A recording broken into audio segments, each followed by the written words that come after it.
The world only moves for those who take control and force it to respect them. If you're not building, you're declining. If you're not growing, you're shrinking. If you're not winning, you're losing. Every man has two choices. Be the hunter or be the hunted. Be the man who writes the checks or the one who waits for payday. Success is not given, it's taken. Wealth is not stumbled upon, it's built brick by brick, with discipline and vision. The time for waiting is over. The time for hoping is gone. Now is the time to move, to build, to dominate. A man without money is a man without options. He settles for scraps instead of commanding the feast. The weak begin. The strong take. The poor complain. The rich strategize. The ones who hesitate get left behind. The ones who act become legends.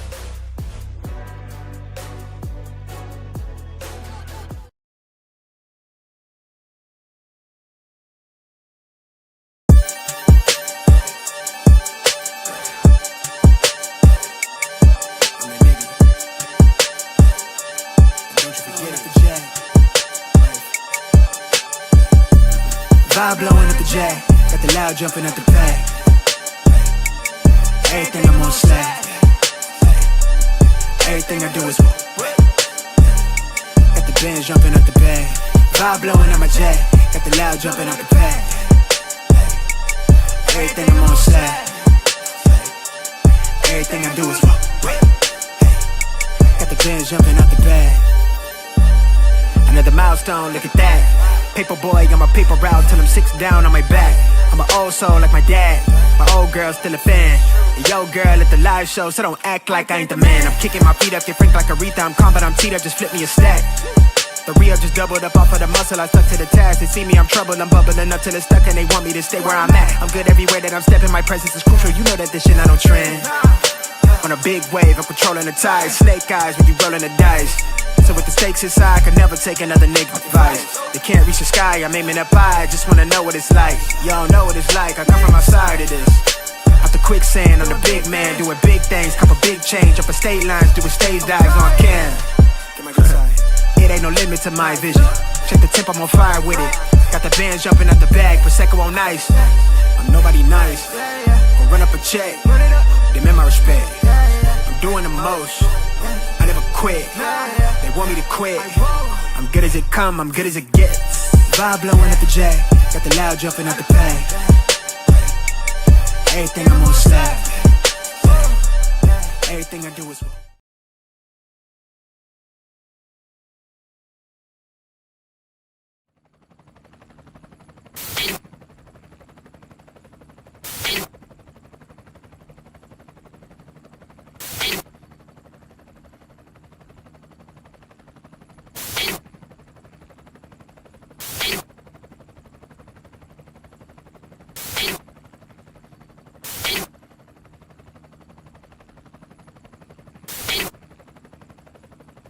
and you're in the Desert Storm bunker with Hollywood CGA.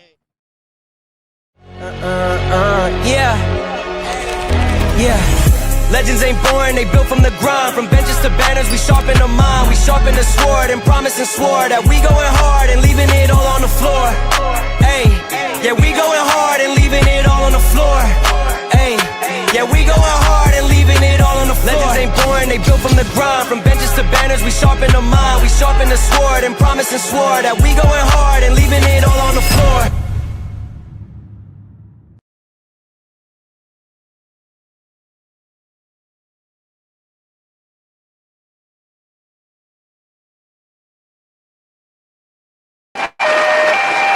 All right, what's going on, everybody? It is Coach Greg Adams back in here with another YouTube live stream. Shout out to the Coach Gang. And that's you.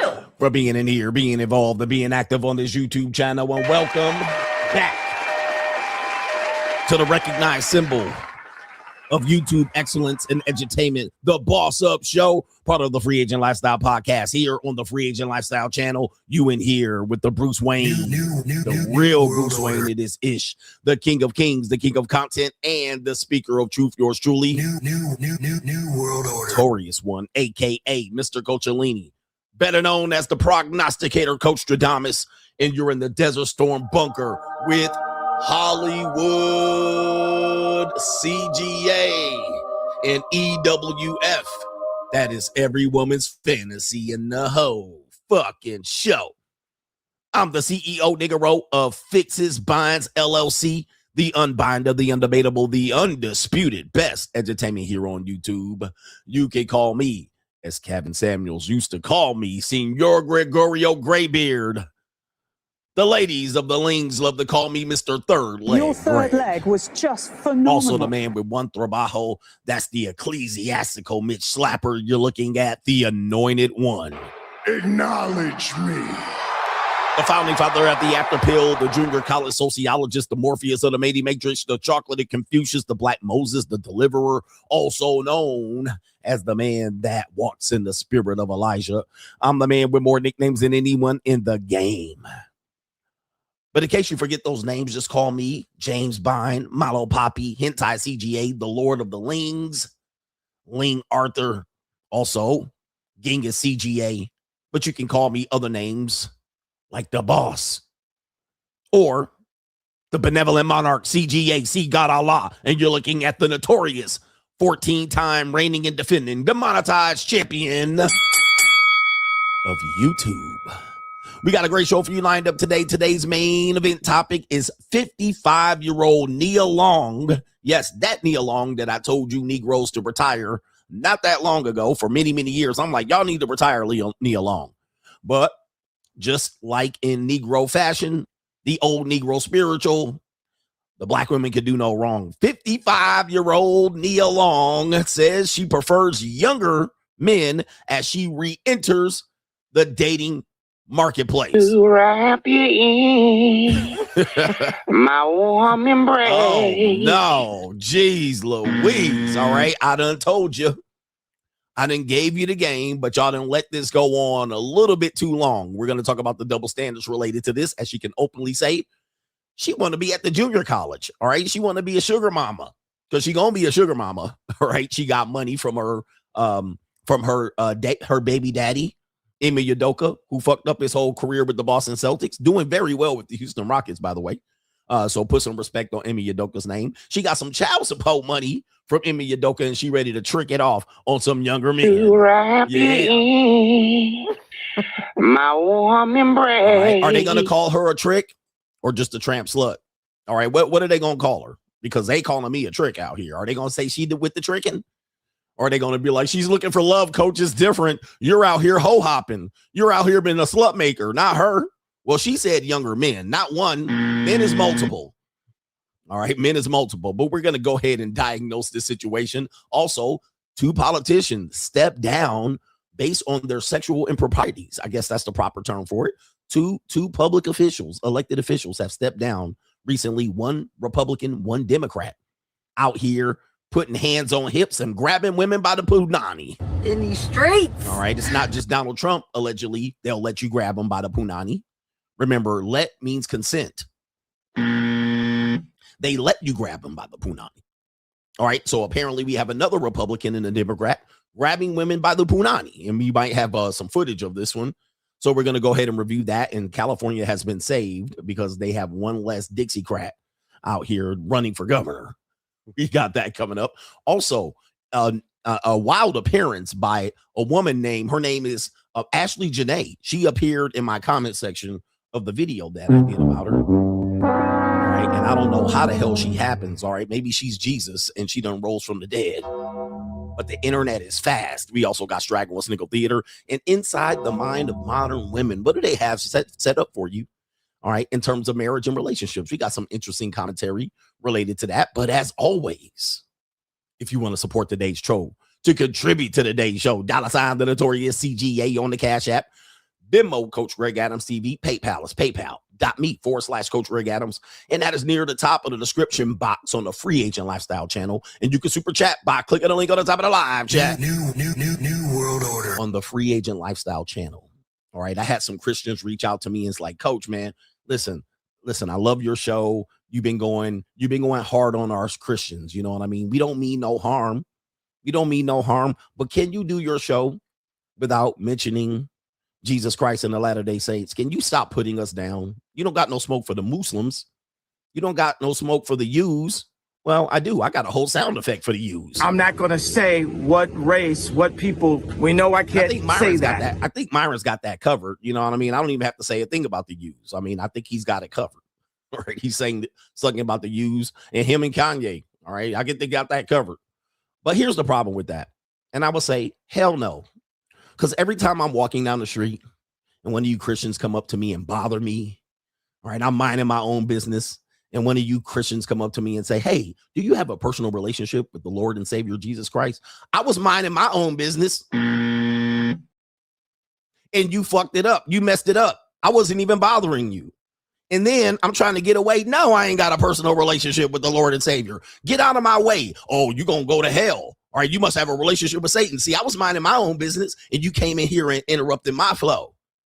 When I'm sitting at home with my hand down my pants on a Saturday, here come you Christians knocking on my fucking door. I was minding my own business, and here you motherfuckers come witnessing to me and having long 30-minute conversations of debate over a Watchtower magazine. I know that's a Jehovah's Witnesses, but I'm talking about the Seventh-day Adventists too. Y'all all don't dice up the Christians. I was minding my own fucking business, and you were trying to invite me to church, and I said, listen, I don't want to go to church. And you say, well, you haven't just been to the right church. I was minding my own fucking business, and then here you come busting my shit up, and then now you want me to just take off the gas pedal when you motherfuckers be interrupting me every 10 seconds. God damn. All right. What about the Christians that's gonna tell me I'm going to hell and I'm minding my own business, living my life, and here they come ecclesiastically accusing me of being a degenerate? I wasn't bothering you. You came to me.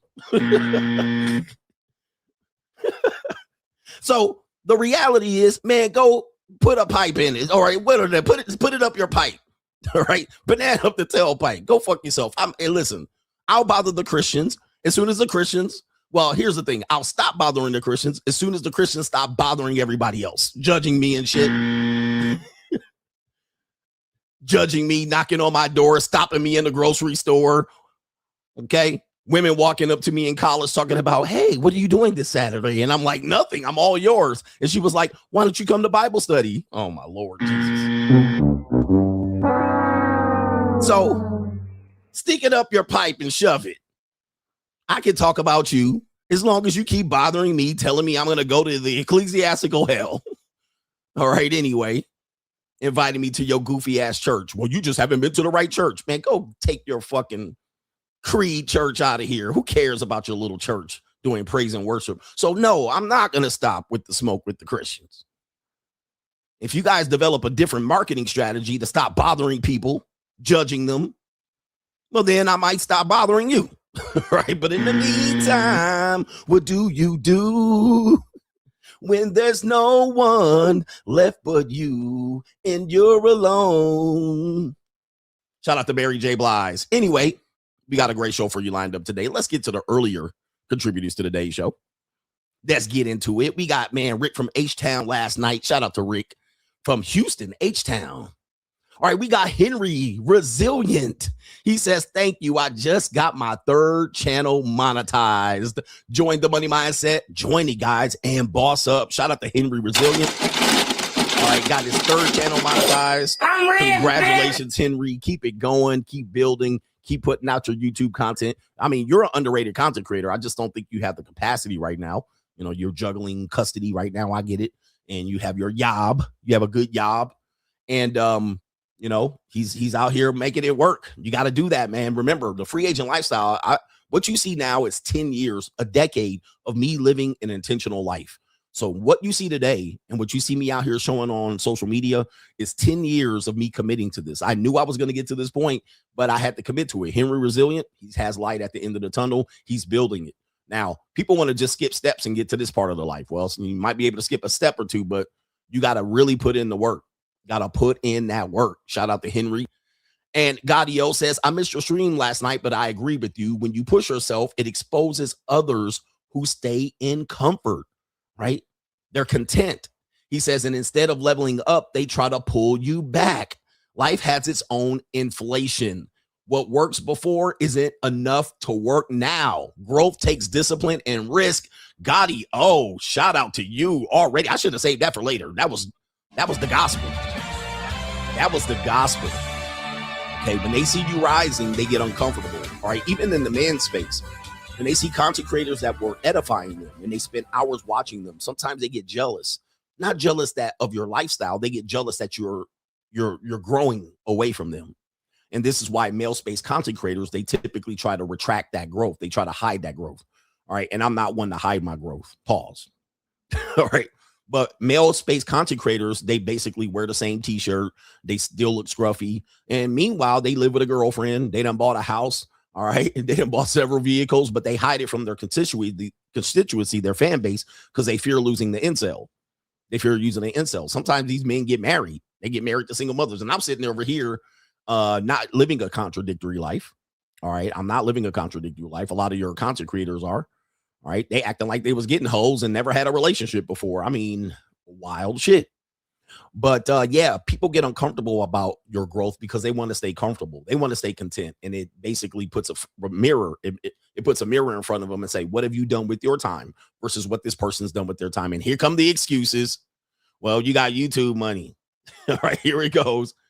Here it comes. Here come the excuses. Right, Gotti-O? That was the gospel truth, man. I should save that one for later. That was a flavor saver. Same thing with the gym.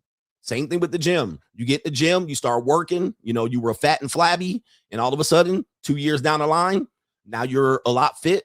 Okay, you got some muscle tone, some development, maybe some sculpt and some cuts, and then people start accusing you of taking testosterone and steroids because to them it was overnight, but they didn't realize that 2 years you was putting in that work. And so then they're going to start making excuses and accusing you of doing things that they don't understand just to make themselves feel better. Yes, growth scares people.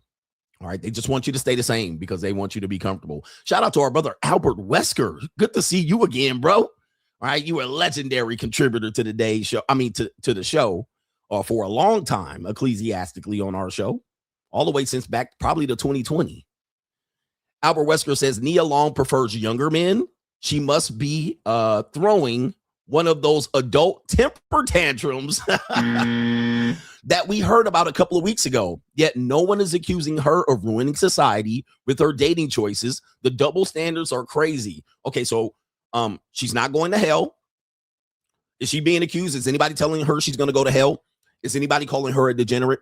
No one's calling her telling her she's having an adult temper tantrum. What about the midlife crisis? Where's the midlife crisis at? What about the fact that she's a pedophile?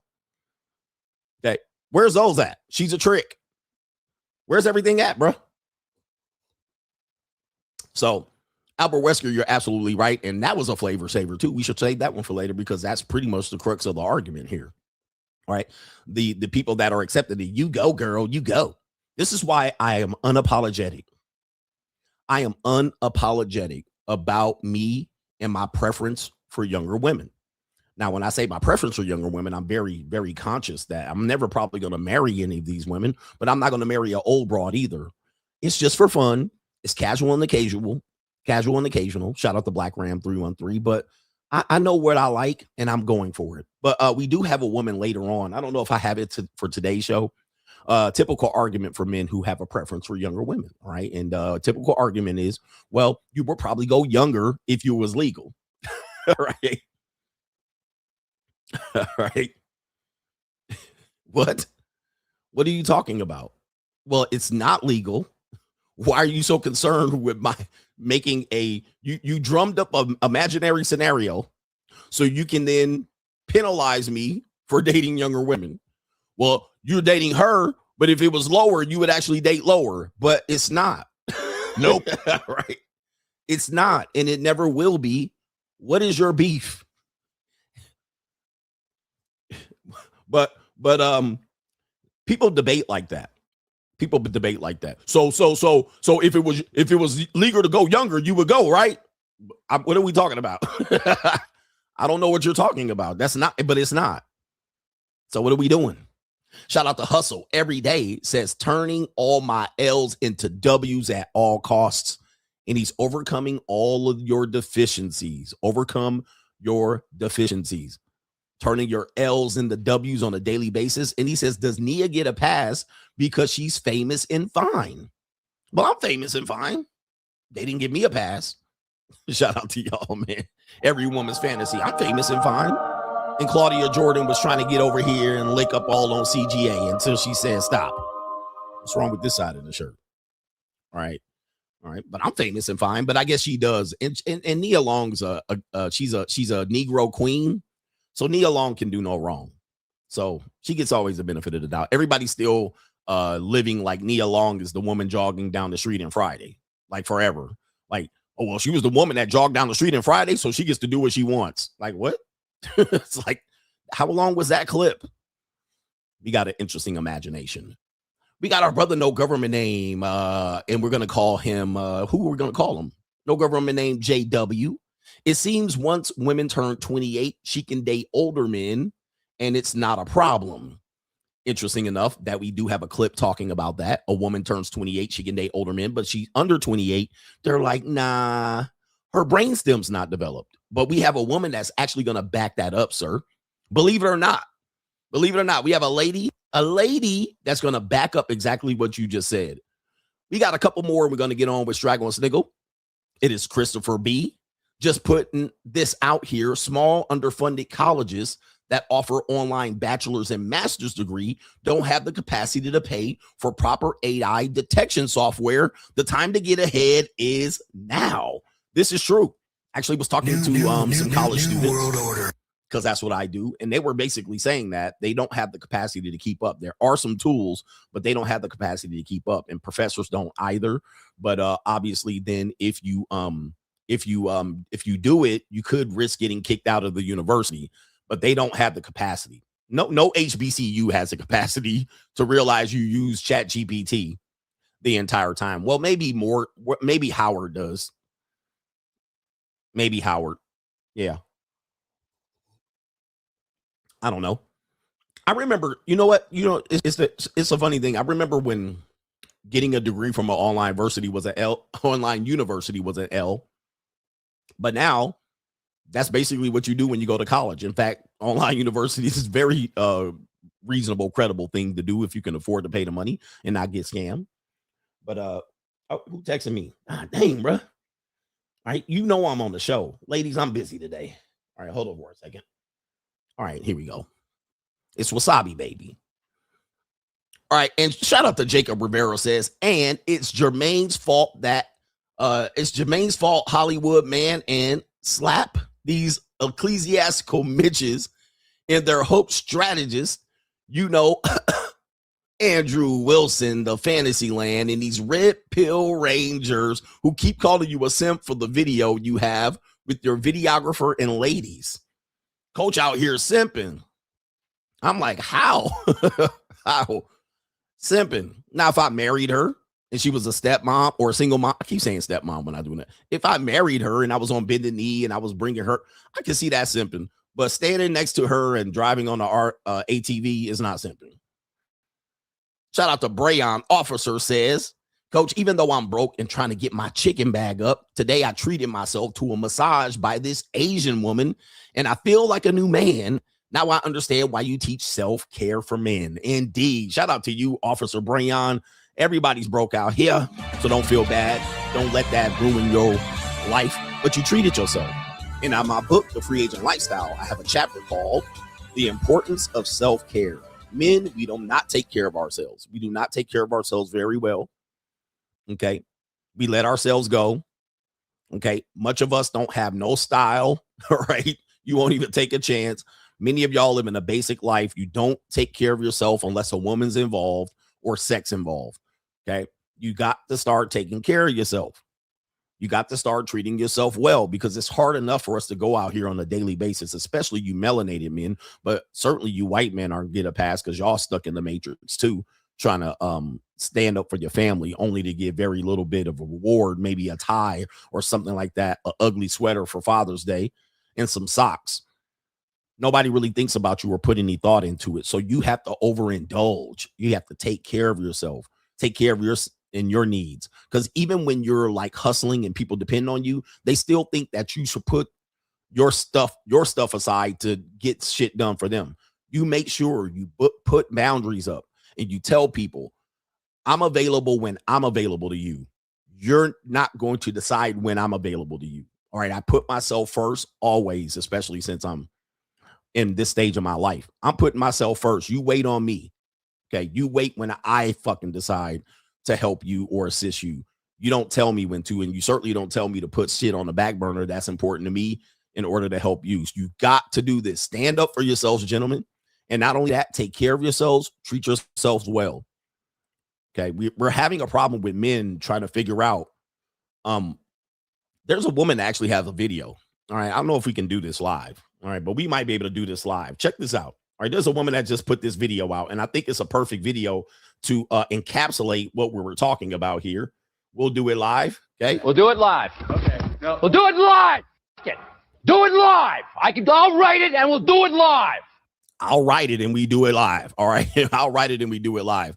All right, let me see the video. This is the video of the woman here. Her name is Pretty Tamia. Well, you know, all right. But Pretty Tamia says this right here. Listen to what she says. He's not leading with his wallet. It's just his lifestyle. Listen to this. Because in the male space, this leading with this wallet conversation doesn't include the free agent lifestyle and self-care and treating yourself well. People think when men treat themselves well or a woman's involved, he's doing it for her. So listen to what this woman said, but she's talking to women. She's talking to women specifically, but listen to what she says, and this can apply to men too. Some women would think a man is leading with his money just because he take them on a nice date. No, bitch, you're just not used to shit. That man eat out and buy nice things on a regular. You bitches gonna block y'all blessings every time, thinking that every man is a finesse. If a man is making nice gestures for you, taking you places you've never been, or buying you things that you never had, that's not him leading with his money. That's him simply being who he is. Those things might be everything to you, but they are nothing to him because that is his lifestyle. So ladies, learn the difference between the trick and a man that's just having shit. Free game. All right, free game from Pretty Tamia here.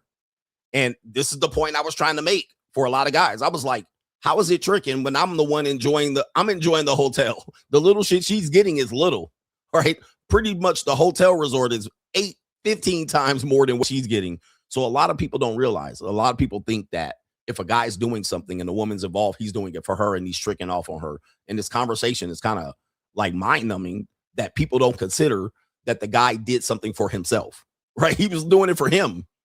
That's his lifestyle. That's what he enjoys doing. And she's part of that. He's inviting her to include her. He didn't do that to please her or impress her. So that is what it is. All right. Anyway, let's get into this part of the show. And it is, hold on for a second. I got to set something up because I got a funny video to kick off Straggle and Sniggle Theater. You guys will not believe this video on Straggle and Sniggle Theater. All right. Get ready. Oh, by the way, hold on for a second. Before we do it, we do have to respond to the New World Order here. New World Order. We got to respond to the New World Order. Last night, or last stream, I did a video about the woman, her name Ashley Janae, who got eliminated allegedly by her self or her fiance. People are making, black men are celebrating. I don't get the whole thing about interracial relationships and, wishing and praying that a woman gets killed because she dating a white guy or a black guy get killed because he dating a Colombian. I don't get the celebration of people's death, but people are really traumatized and unhealed out here. All right. But anyway, I didn't take that approach, but I was just reporting it. I took the sugar baby soft life, approach here. But apparently there's the video there. Look at this comment right here. Look new world order. Look at this comment right here, bruh. What the hell? Oh my God, no way. The comment says from a YouTube profile named Ashley Janae with the dead woman's profile saying, "Thank you for covering my story." Holy, what the hell? Oh my God, no way. Wow. Hey, bro, come on now, dog. All right, goodness. Come on, that's man. Scary. Somebody posted that on Locals for me. Boy, the CIA and the New World Order. Boy, they're after me. I didn't get my payment. New World Order. You might want to send me my payment, because apparently I work for the CIA and the New World Order here, or the nanny goat. All right, anyway, I'm scared, but it ain't gonna stop. One monkey don't stop the show. Let's get into it. Straggle and Sniggles. This is gonna be a good segment here. Great video to start it off. Kick it off. Hey, ride with me if you ride with me, you can can slide with me if you feel like 550 on the 5 sticky. Come get high with me, that's a deal, right? Strag on the Sniggle Theater. Do me a favor, just give me the likes. Don't pass a scroll. Mugga mullo. All right, Strag on Sniggle Theater. A funny video has reached across Al Gore's internet on Instagram. Share it with you today because apparently this woman, I'm hoping she's joking, but take a look at the woman here. It's a classic NB with a wig and a hat on. All right, looking like her father with a wig on, allegedly. This woman says right here, I'm exposing my son's basketball coach. If anybody's ever coached basketball like myself, you know, I mean, it is what it is. All right. Yeah, this happens. All right. You do run into problems with parents. And, you know, that's one of the reasons good coaches get out of the business. They have problems with parents. But this woman wants to expose her son's basketball coach. Let's play the video. About exposing my son's 7th grade basketball coach, Coach Cleveland. Hey, how you doing? Yep, it's me. You wouldn't answer my fucking phone calls. You blocked me. I call you from text now. No answer. I'm finna expose you. I'm thinking about exposing you, all right? So if you don't return my call, the whole world finna know, even your wife, Michelle Cleveland, that's a fucking library lady downtown. She finna know too. Really? The damn library ain't finna be quiet no more. All right. So Michelle, I'm finna give you proof to let you know that I done sucked and ate your husband ass out. Okay? But hold on. Now back to Coach Cleveland. You promised me that if I sucked and ate your ass, my son will make the basketball team. Now you done blocked me. I'm calling from text now. No response. My only result is right here. So if you don't respond back to me, the whole world finna know. All right. So Michelle, your husband, to prove to you that I didn't ate your husband's ass, what's tatted on his ass? It says on his ass, be patient, bigger things are to come. Oh. Boom. Now you know. Yeah. Get back with me within 24 hours. If not, it's going up. Hey, yo, chill, son. Hey, yo. Oh, my goodness. Oh, man. Gentlemen, what in the world is going on in today's world here? The humanity. Your son probably wants to quit the basketball team. All right, apparently he wasn't playing, but he definitely don't want to play on the team now. Oh, my goodness. What in the world?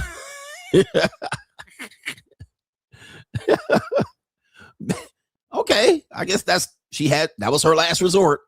All right, all men pay. All right, now he's fixing to pay for her doing those despicable things, and this is a family show too. Ay. Straggling Sniggle Theater. Speaking of Gen X women, we're going to talk about Nia Long in the main event, but we have another Gen X legendary woman. A picture has circulated on Al Gore's internet of this young lady, or it's not a young lady anymore. Tisha Campbell. You guys know her from House Party. There was a show she was had with my twin, what's his name? Dan Wayne's. There was a show. I don't remember the show's name, but it was a good show. I just didn't watch it anyway. My Wife and Kids, I believe the name of the show is. This picture is circulating with Tisha Campbell. Oh my! The humanity. Woo! Gentlemen, she looked like an old church lady. Who going, bruh? And the wig is wick. Oh my goodness. What in the world? Oh my God. She looked like a butterball turkey. Is that a BBL too? Oh my. Oh my God. Okay. Now, Tisha Campbell used to be a baddie back in the day. I don't know if you guys know, because she was a little baddie back in the day of House Party, Kid and Play. House Party. That kind of started her career getting on with Martin Lawrence and the show Martin. She was like a homegirl. We grew up on Tisha. Okay. But if that's a real photo, man almighty. Remember Tisha Campbell not that long ago claimed that she was going to get kidnapped near a hotel in Brownsville, Texas.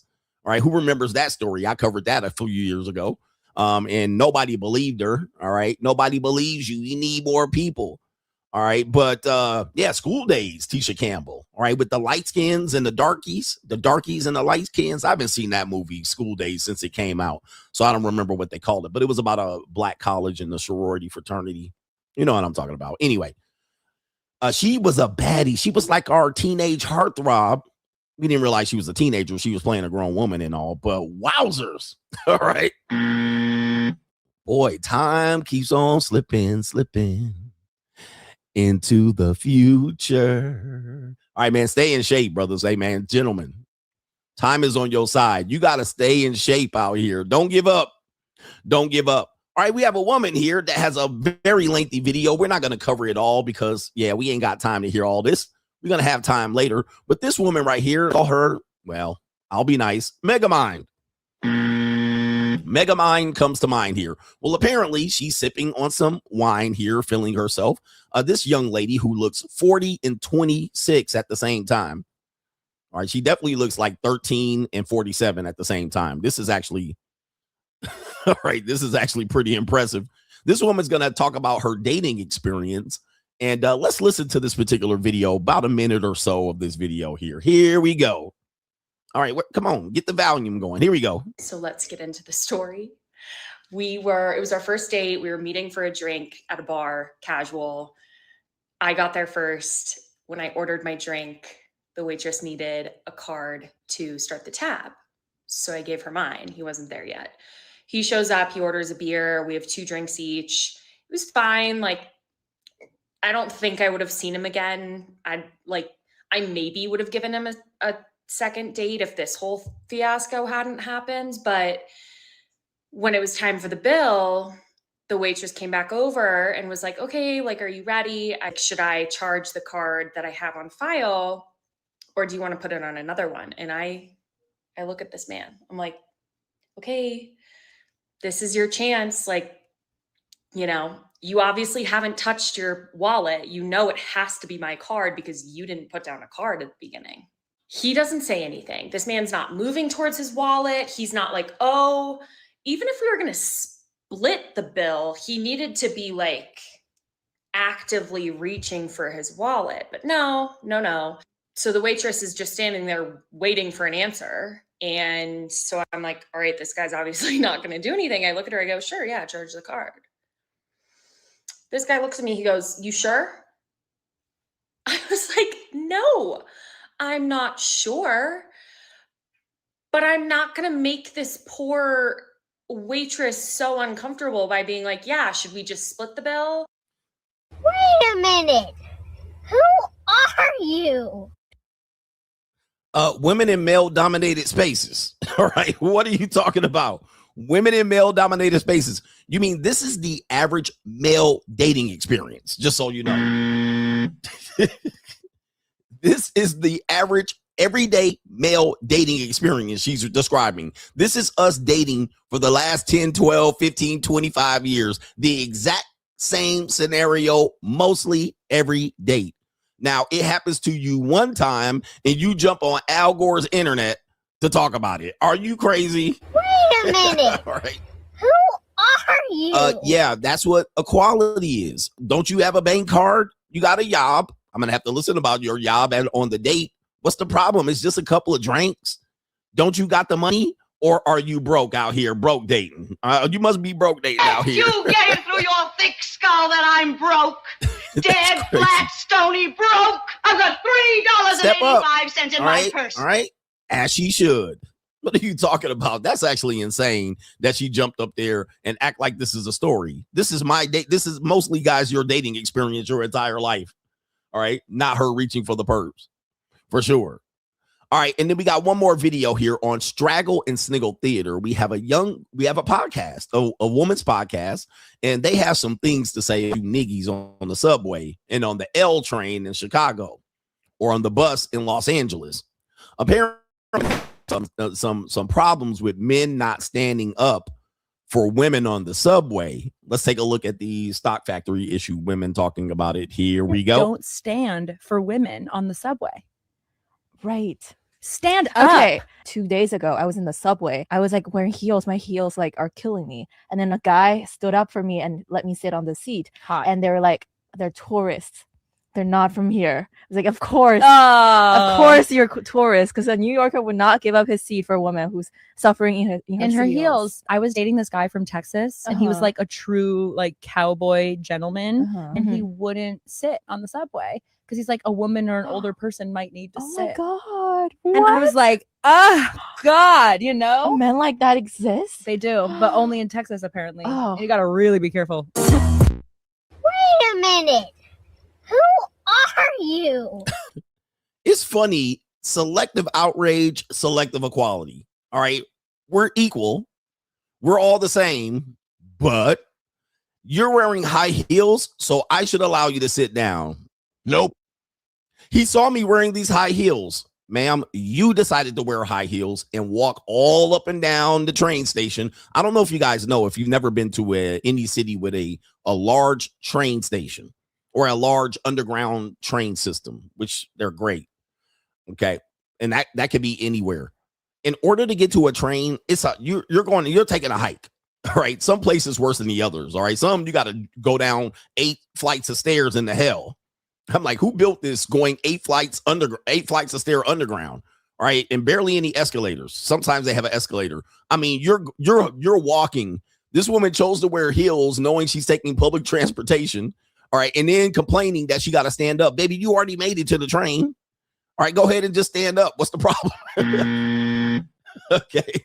What is the problem? You already made it this far. When am I supposed to let you take a rest?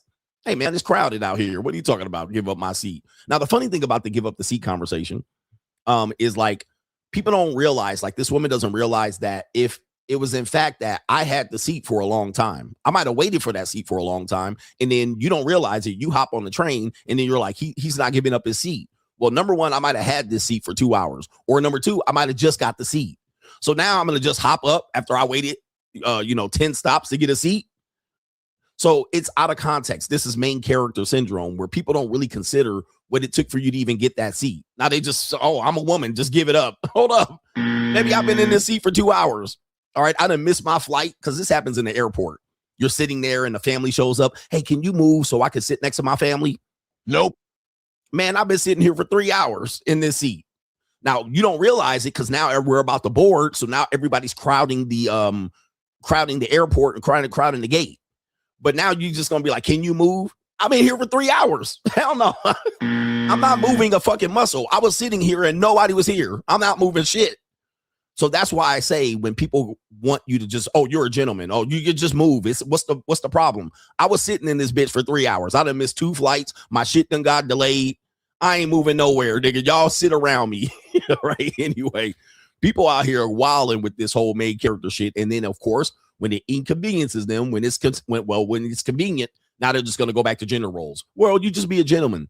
Nah, we ain't playing that game, ladies. I ain't playing it, at least. That's Strag on Sniggle Theater. As I say, go fuck yourself. Like, ride with me if you ride with me. You can slide with me if you feel like 550 on the 5 sticky. Come get high with me. That's a deal, right? Has the modern dating landscape confused you? Have many of the standards that you heard you're kind of tired of hearing about, and you're wondering, what does it all mean? Well, look no further.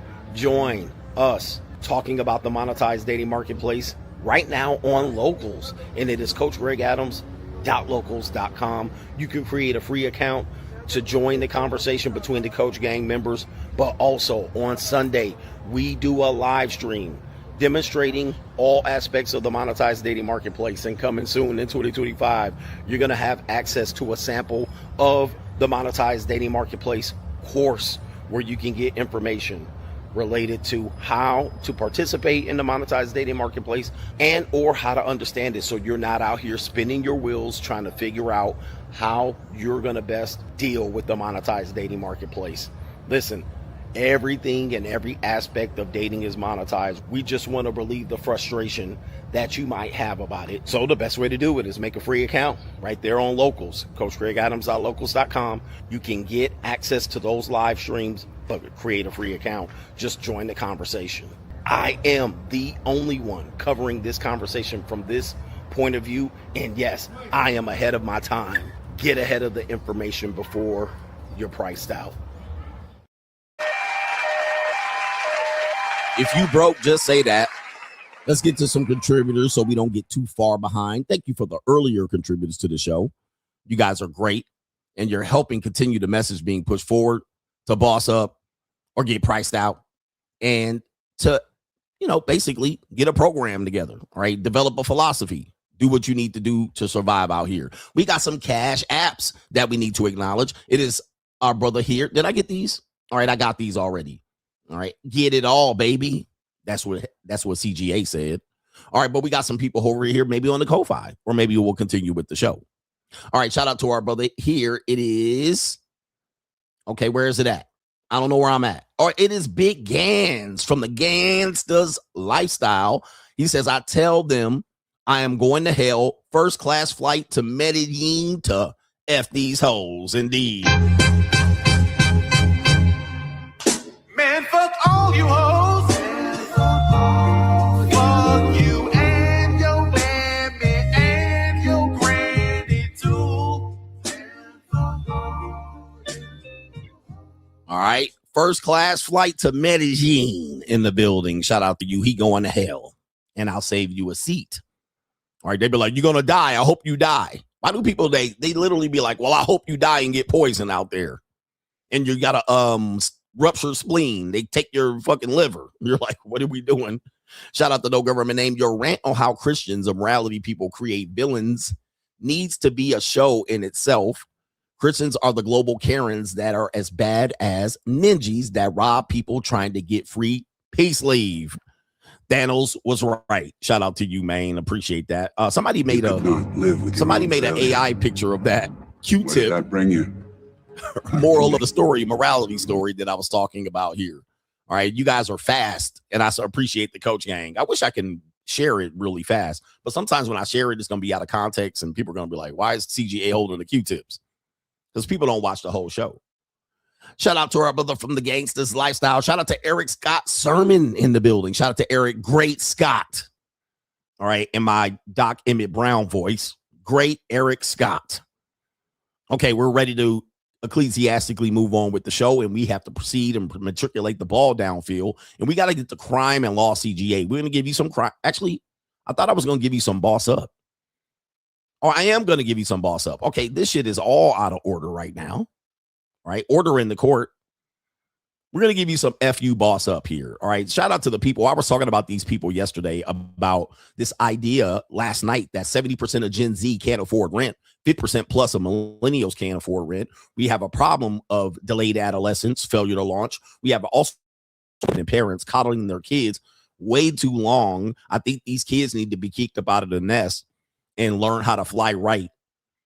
All right, shape up and fly right. But, you just have too many people out here making excuses for losers, and the parents themselves are losers as well. But this is a video of one of the guy, Dave Ramsey's girls. This is Dave Ramsey's girl. I don't know who she is, but she's on the Dave Ramsey show. She looks like a typical woman that would be hired by Dave Ramsey, doesn't she? Right?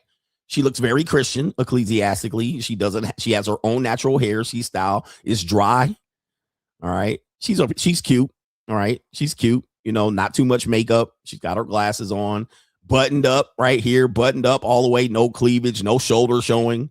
This is definitely a going back to a Kojic girl. All right. Shout out to this black woman, this queen right here. Caramel queen.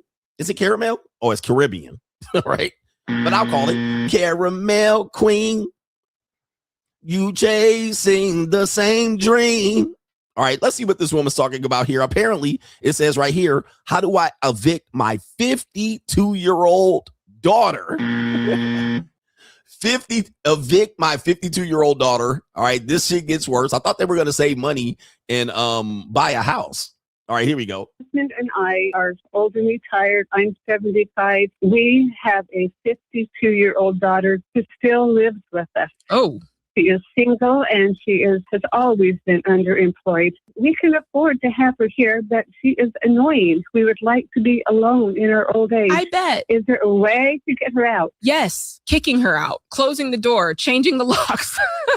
Does she have any disabilities? Does she have anything that precludes her from living in life? From working? Yeah. She doesn't want to work. But she hasn't had to. Right. And we have enabled this. And we need to okay. Good, you know that. Learn how to not enable her. The way you learn to not enable her is to stop the behavior today. She will probably yell, or she will probably cry, or she may just stomp out the door and say, "You'll never see me again." Okay. Well, 52 years old, if she does that, then you're just going to have to let her do that, because that's the behavior of not a 52-year-old. Practically speaking, here's exactly what I would do. You're going to sit down and you're going to say, daughter, this has gone on long enough. We have decided that you are moving out. Not that we want you to move out, not that we need you to move out. Say it clear. You're going to move out at the end of the month, and you're going to move into your own place. I'm not saying you have to put her on the street. What you and your husband could decide to do is make sure that she at least ends up in a place.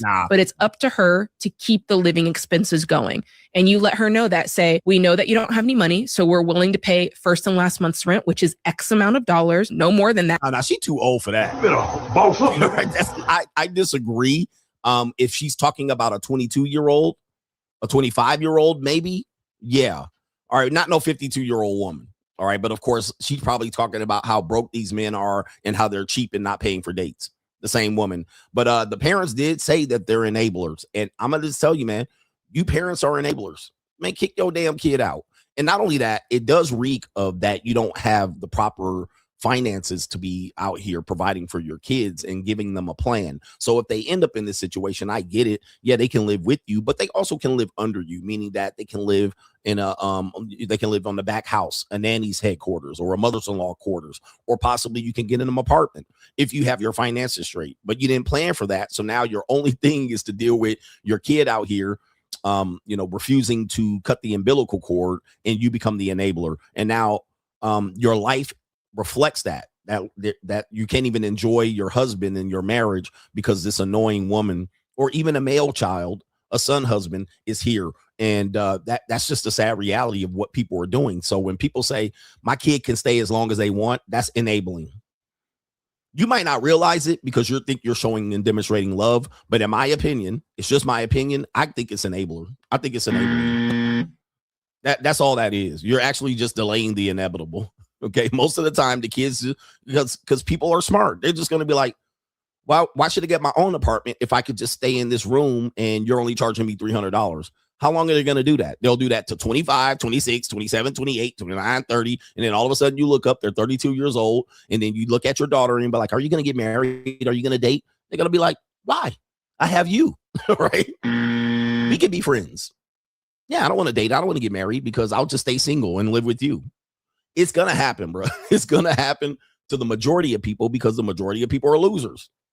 All right. And by the way, I know you're mad at this, but 80% of people are, well, study my mathematics.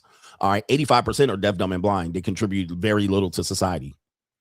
So once you give them a chance to actually do less and achieve less, that's what they're going to work to. All right. They're going to be like, well, I only need to make $35,000 a year because I live at home with my parents, and then I'll just be a manager at Baskin & Robbins.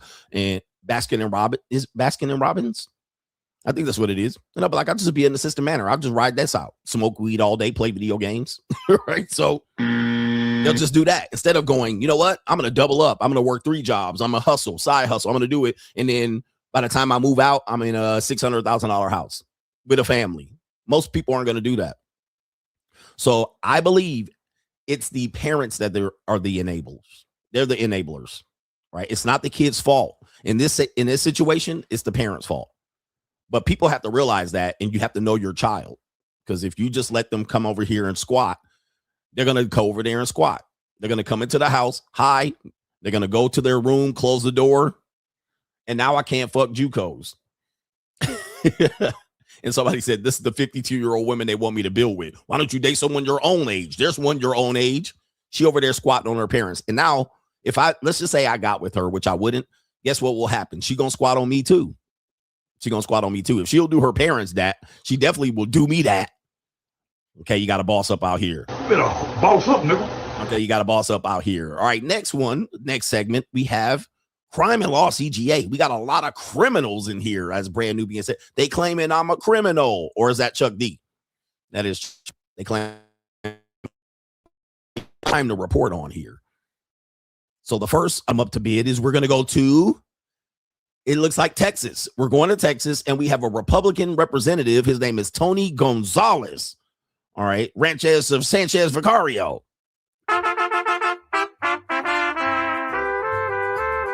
All right, you know what? This deserves an intro.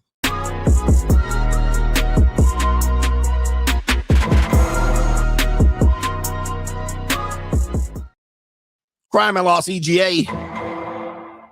This has to do more with law than crime, but I'm pretty sure there's a crime associated with it. All right, we got Crime and Law CGA. We're going to Republican Rep. Tony Gonzalez, Sanchez Vicario, Hernandez Menendez. Republican candidate, representative here of Texas says he will be retiring after admitting to an affair with his staffer. I'm hoping the staffer's a woman, or maybe it's Tony Gaskin style. According to Washington, reporting from Washington and D.C.,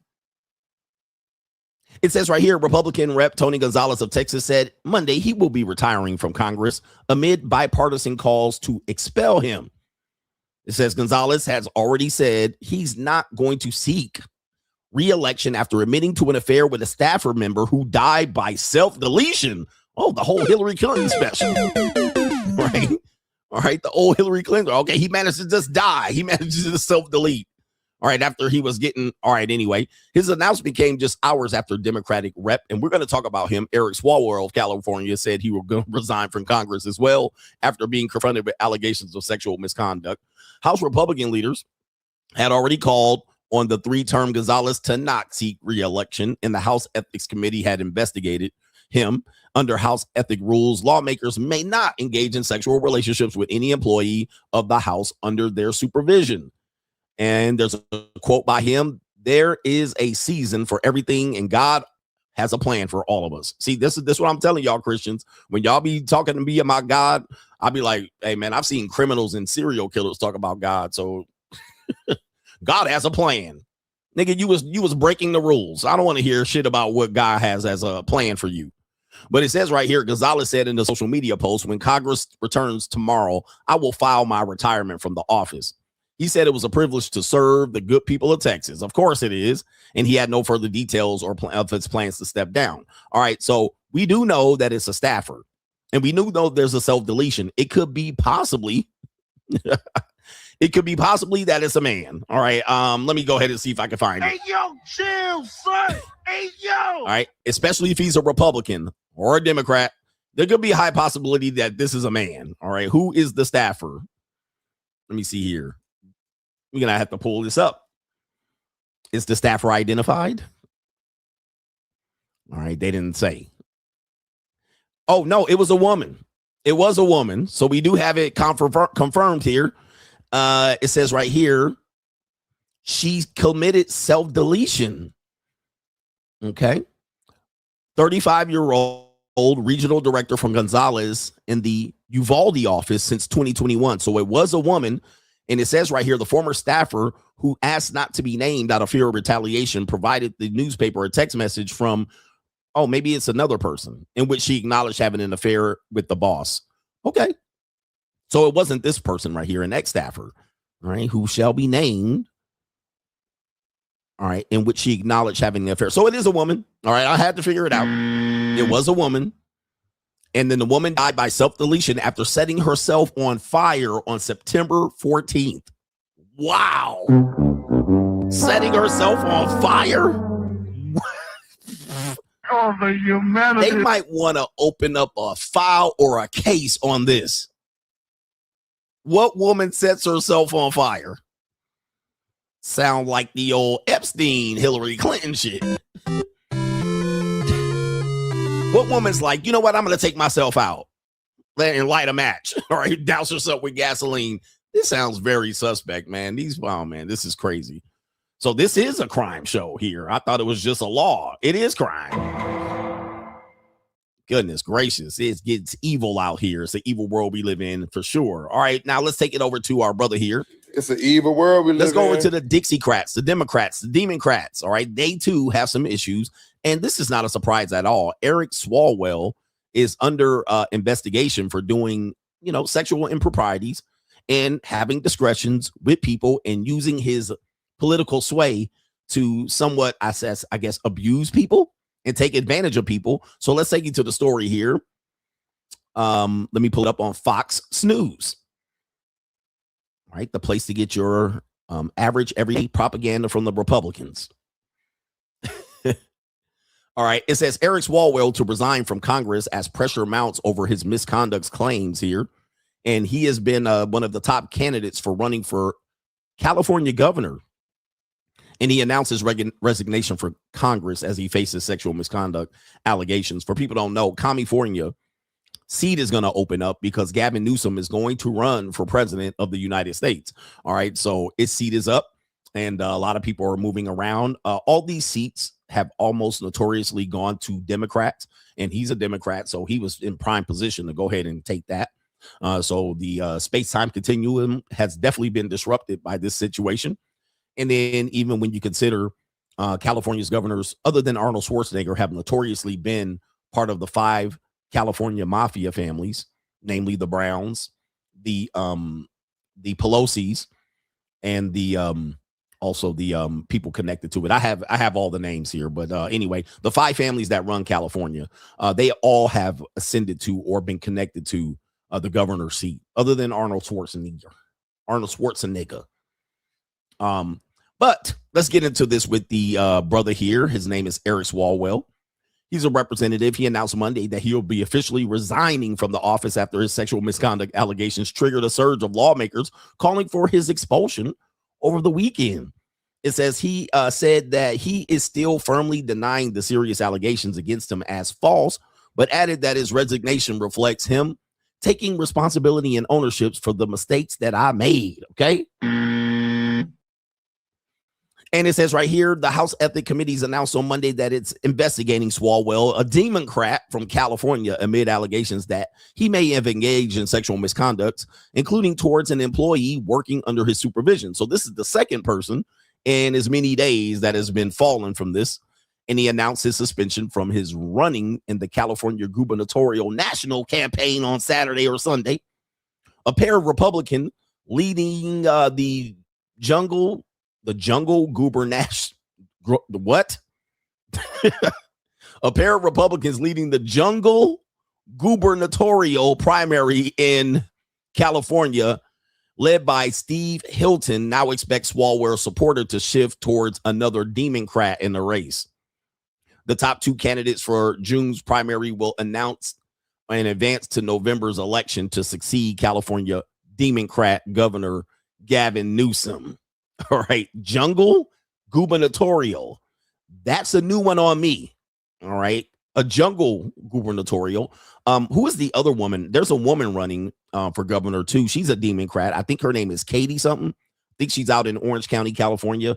She was the one that I played the clip of her leaving the interview when the interview didn't go well. All right, they're not fit for this. All right, I think those might have been the top 2 qualifying Democrats running for that space. I think her name is Katy Porter. Yeah. But yeah, she's another Democrat candidate there. So I think there might be a lot because, you know, it's an open seat. So everybody's running. In fact, I was going to run for governor once Gavin Newsom was recalled, but they probably would have shot me and called me an Uncle Tom. New world order. All right, but shout out to them right there. Interesting enough, we do possibly have some video related to this allegations here, and he's innocent until guilty. We do possibly have some video of said indiscretions. All right, so let's take a look here. Cover your kids' eyes. This is a family show. Apparently, they're alleging that this is him right here. Oh, the humanity. Oh my goodness, what? Oh, That's not only a sexual improprieties, that looks like a sexual assault, sir. I mean, listen, I'm not one to say, but that don't look like consensual and definitely look like there's an orgy going on. Trying. All right, that looks like an orgy, and he looked like a Duke shooter too. What? Trying. It says Eric Swalwell here went from leading candidate of governors for California. He needs to resign yesterday in record time. Multiple women came forward about serious sexual misconduct and assault allegations. Based on my video I'm looking at, probably true. There's a pattern here. All right. Certainly there's a pattern. She looked like she was minding her own business, and then you go in there and you saw her sucky facing her. All right. Goodness gracious. And it says right here, a criminal investigation now open in New York. House Democrats and Republicans calling for him to drop out of the race and get expelled. And he's already resigned, and he's still hitting records with these are absolutely false allegations right there. Damn. And what is that woman doing? Trying. Okay, see, this is what I'm telling you. Ladies, what are you doing on the bed with two other dudes in that small ass hotel room? So maybe something was going on with the other two guys, and Eric was like, I'll get in. But this should not be a surprise. All right. For people who have a long memory like myself, everybody knew Eric Swalwell. He definitely had a reputation for this type of behavior already. For those who don't know, he definitely has a lean fetish. Okay, this is back in 2023. It says right here, come on, man. House Ethics Committee conclude a probe into Representative Eric Swalwell's interaction with a suspected Chinese spy. Okay, a suspected Chinese spy. Wow, a Chinese spy? Well, let's take you to the picture here. There's Eric Swalwell, and there she is right there. Hey. What kind of fuck you give me? All right. Yeah, it is Fang Fang. What kind of fuck you give me? All right, not Ling Ling, but Fang Fang. American people, ain't kind of fuck. All right, a suspected Chinese spy, aka Honeypot. What kind of fuck you give me? All right, she running around here. I like to get dominated. Speaking of probe, I think he had her folded up like a love letter from the second grade. That's a slimmy little Ling too. I cook, I suck, I shut the fuck And they up. got you here red or yellow handed out here. I cook, I suck, I shut the fuck up. All right, shout out to Eric Swalwell. This has just been a problem for a long time out here. Like, wow. What kind of fuck you give me? Jeez Louises. All right, that's a real Chinese woman right there. Goodness. Anyway, Eric Swalwell, not a surprise. So these latest allegations is just more. All right, he's definitely suspect. Apparently, they do have a video of him that's been circulating around Al Gore's internets right here of him doing a TV interview right here. This is possibly during the Trump administration. So I think we all dodged the bullet by having this guy not be a politician for us, but there's more of these people here involved. Let's hear this. An election. And apparently he passed gas during the live interview, aka he farted. He might have sharted too, but let's listen. So far, the evidence is uncontradicted that the president used taxpayer dollars to ask the Ukrainians to help him cheat an election. And the complaint that I've heard from Republicans. Hey, yo, chill, son. Hey, yo. Yeah, I think I can say for all people in California, for us in the United States of America, it was far time for him to just get the fuck on. All right, come on. How many passes can you get, bruh? You out here with Fang Fang. You out here with a Chinese spy suspected. You out here kissy facing and taking liberties with women in hotel rooms. Now you out here farting and sharting. Okay. That wasn't a fart. That was a wet one right there. Hey, yo, chill, son. Hey, yo. This dude is, what is wrong with him, man? Let's go ahead and get him on up out of here on Crime and Law CGA, man. Let's clean house over here. Let's drain the swamp. All right, is he married? He probably got some Duke shooter shit out here. Let me see if he's married. It looks like he is married, so we do have to know now he's cheating on his wife. Let's add that to the whole thing here. This dude is a bad, bad boy. He's a bad boy, man. There he is with his wife, his ecclesiastical wife, too. She looks very ecclesiastically, all right? And he's got kids. This dude is a disgrace. Degeneracy. All right, there he is with his family. This dude a degenerate, and they worried about me out here. Ooh, she look a little, anyway. All right. Okay, this dude is straight up degenerate, but CGA's the problem. All right, that's Crime and Law CGA. All right, let's hit the outro just because we got time.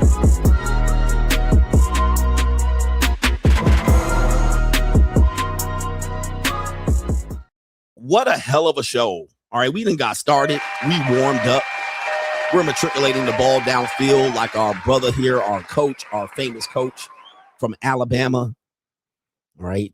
Doing the whole 10 yards in a cloud of dust. We're getting there. I've been locked in. I'm in my locked in season. I'm locked in. I'm ready to deliver content. We're hiring a team. I got a team of individuals ready to help OCGA. I don't think they know what they're getting into because we're pushing out content because I'm the king of content. So we're pushing out a lot of content. We're getting ourselves primed and ready. I ain't got much sleep here. And today I got a very busy day. I got to go to the dentist and I got to go to my physical therapist. And then I got to also go to the gym with my personal trainer. Then I got to come on back and we're going to be live during Stream Mania. We're going to be live here on Twitch tonight. So go and subscribe. It's Twitch TV, twitch.tv/Coach Greg Adams. I'm coming right from the gym, jumping on Twitch. And I probably got me a little warm embrace coming over after that. So it's a busy day, no sleep. And plus, My warm embrace. I got to get back to work. All right, I'm going to get back to work. So no sleep till Brooklyn. The King of Kings is ready to take over out here because these clowns out here, man, they getting it going on. So shout out to everybody. Shout out to the team. We got like 5 or 6 members of the team. We're reorganizing everything. And I had to go ahead and read the team the riot act and say, yo, let's get busy here. Okay, let's get busy. No more ideas. I got everything set up. We're on the go. It's go time. Kick out the content. Get it ready. Let's go. All right. So anyway, Twitch on Tuesdays, twitch.tv/Coach Greg Adams. We are putting out content there. All right. We normally have about 175 to 200 people over on Twitch, and we having a fun. And people aren't used to having commercials being ran on my show. So when they come over to Twitch, I'm monetized over there. So people come over there and they're like, what's going on with these commercials? Because you guys have been watching me for years, since 2021 and 2022, being demonetized for years, pushing out content where there's very few commercials. So the way you beat that is just send some money. All right, go ahead and subscribe. I got money. You can't subscribe for free over there. All right, if you want to watch for free, you're going to watch 11 commercials, and I'm going to get paid. All right, so, but also, if you don't want to watch the commercials, pay me directly and subscribe to twitch.tv/Coach Greg Adams. All right, but we had fun. And our last Twitch stream on Saturday was a legendary stream. All right, I'm going to have my editors chop that up, but there were so many gems and points related to the content over there. It was an incredible show. It was a boss up show for sure. Okay. And we're not doing any red pill over there.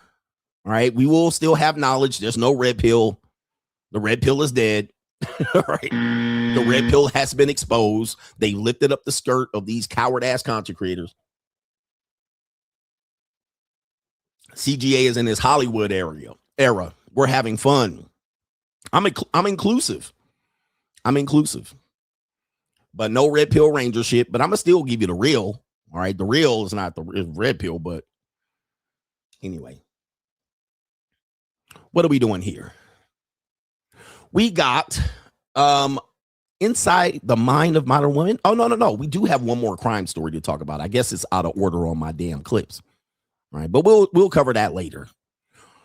But we have inside of the modern mind of the modern woman. This should be an interesting thing here. Damn, I do have 2 crime and law segments. We'll do crime and law later. But we have inside the mind of modern women. All right. You guys know, living in America, I feel good. Rest in peace to James Brown. He liked white women. James Brown loved them some white women, didn't he? Where the white women at? Mm-hmm. All right, inside of the mind of modern woman, we have several women talking about marriage. Marriage. They have some interesting commentary to let you guys know what they intend to bring to you if you marry. Right? Who wants to get married? Press 1 if you a hope strategist and you want to get married out here. And you listening to CGA give you that doom and gloom, give you that nihilism, give you that degeneracy, and you're like, Coach, you're messing it up. You got to give us hope. Okay, who wants to get married? Press 1 in the chat. All right, not a lot of people admitting it, but there are probably 15% of people in here wanting to get married. There's some people that are married watching today's show. Tony Gaskins is watching my show. He's married. He watches. All right, so anyway, we have inside of the modern woman. We have the first woman up here. All right, she looks like, let me see here. Let's see here. I'm describing her YouTube. Oh, we got a Hotep niggy. All right, let me see here. Here we go right here. It says right here, video on Al Gore's internet. It says women shouldn't get married before age 30.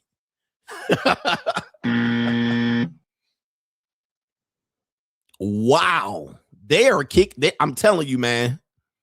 I'm telling you, We're not going backwards. Larry Bird is not walking through that door, fans.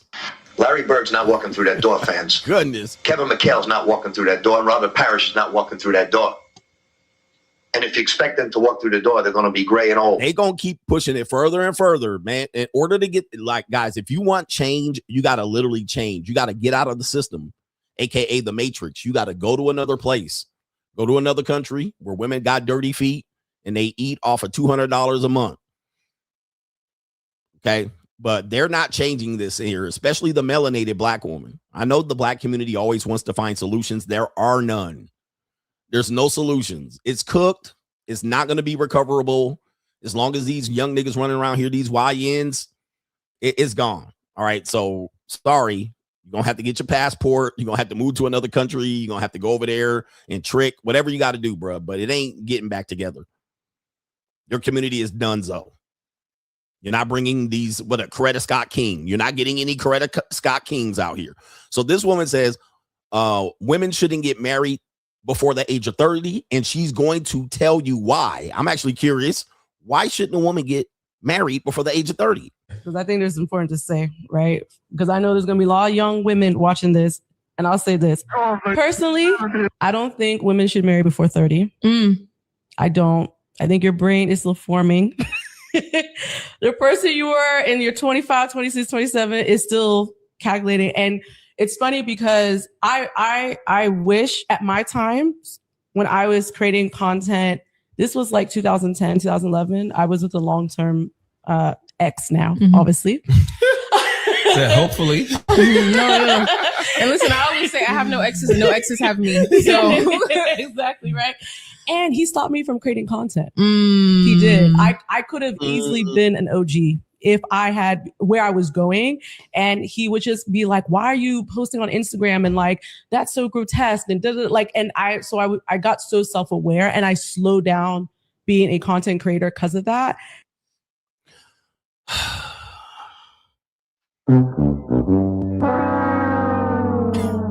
Okay.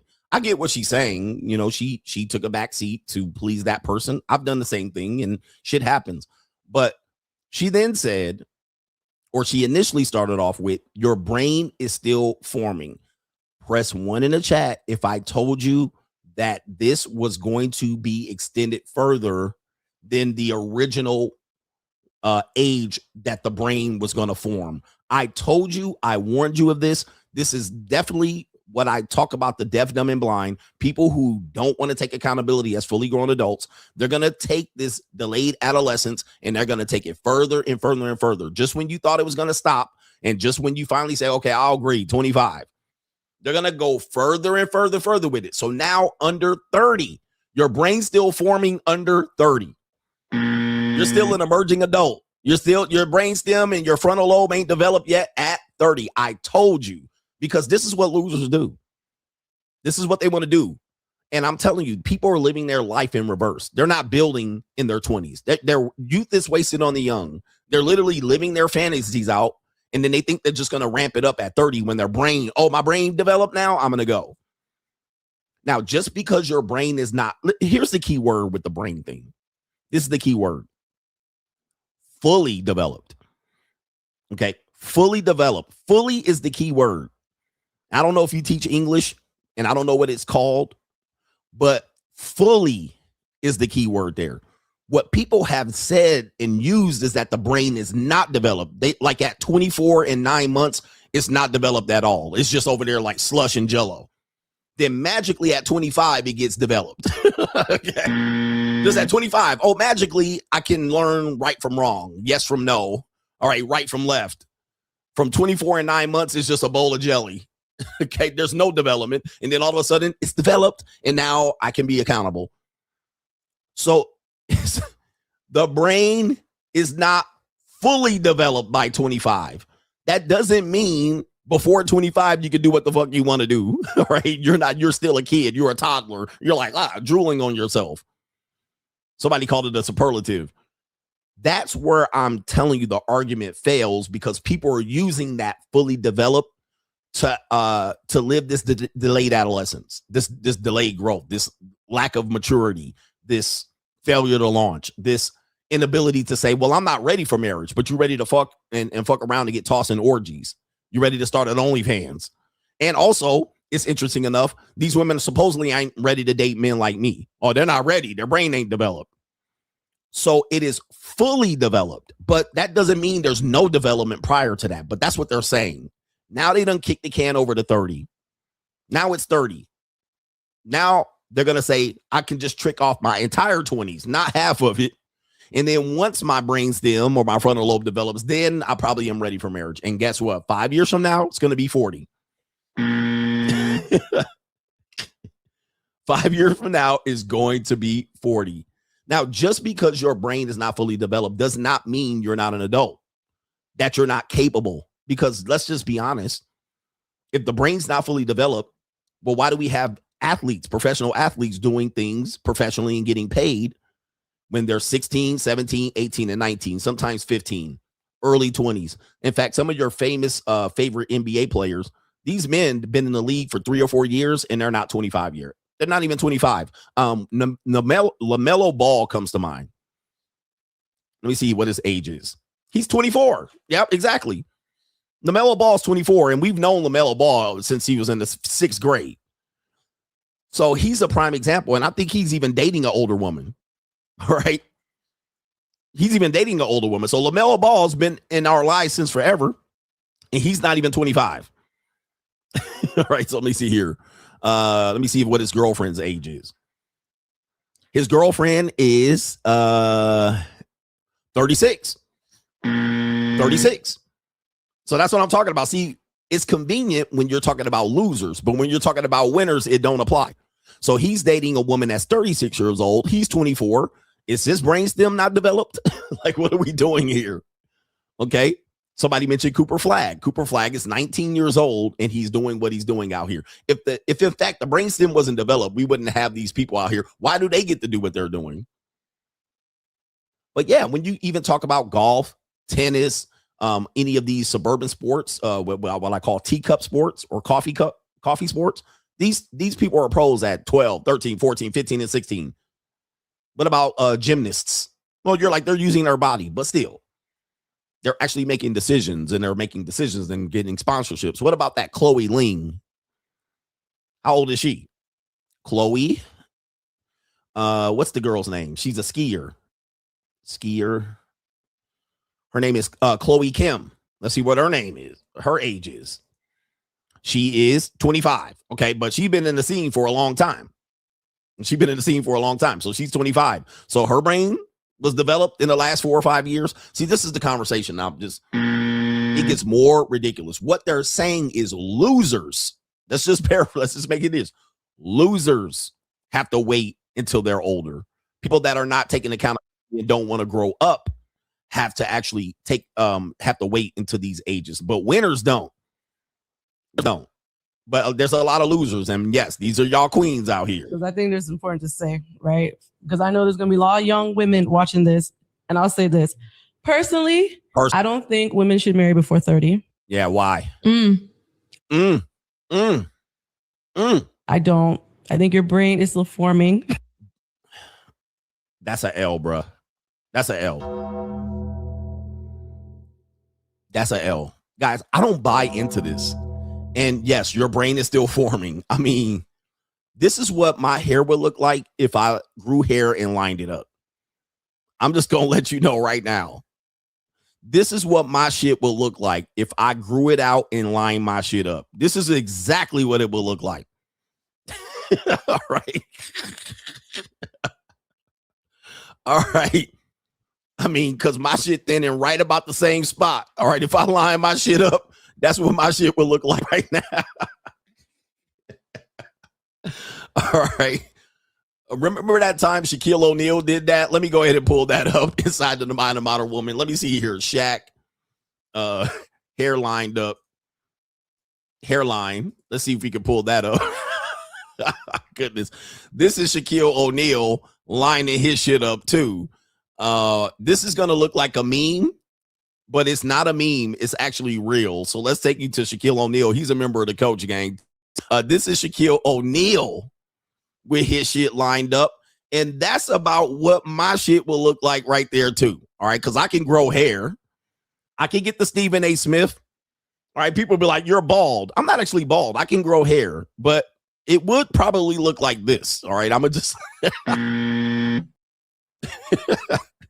so Stephen A. Smith, LeBron, CGA, all right, Shaquille O'Neal, Kenny the Jet Smith, Charles Barkley, and that woman whose brain ain't developed until 30. We all pretty much look the same. All right. This is pretty much what we would be looking like too. All right. So shout out to her.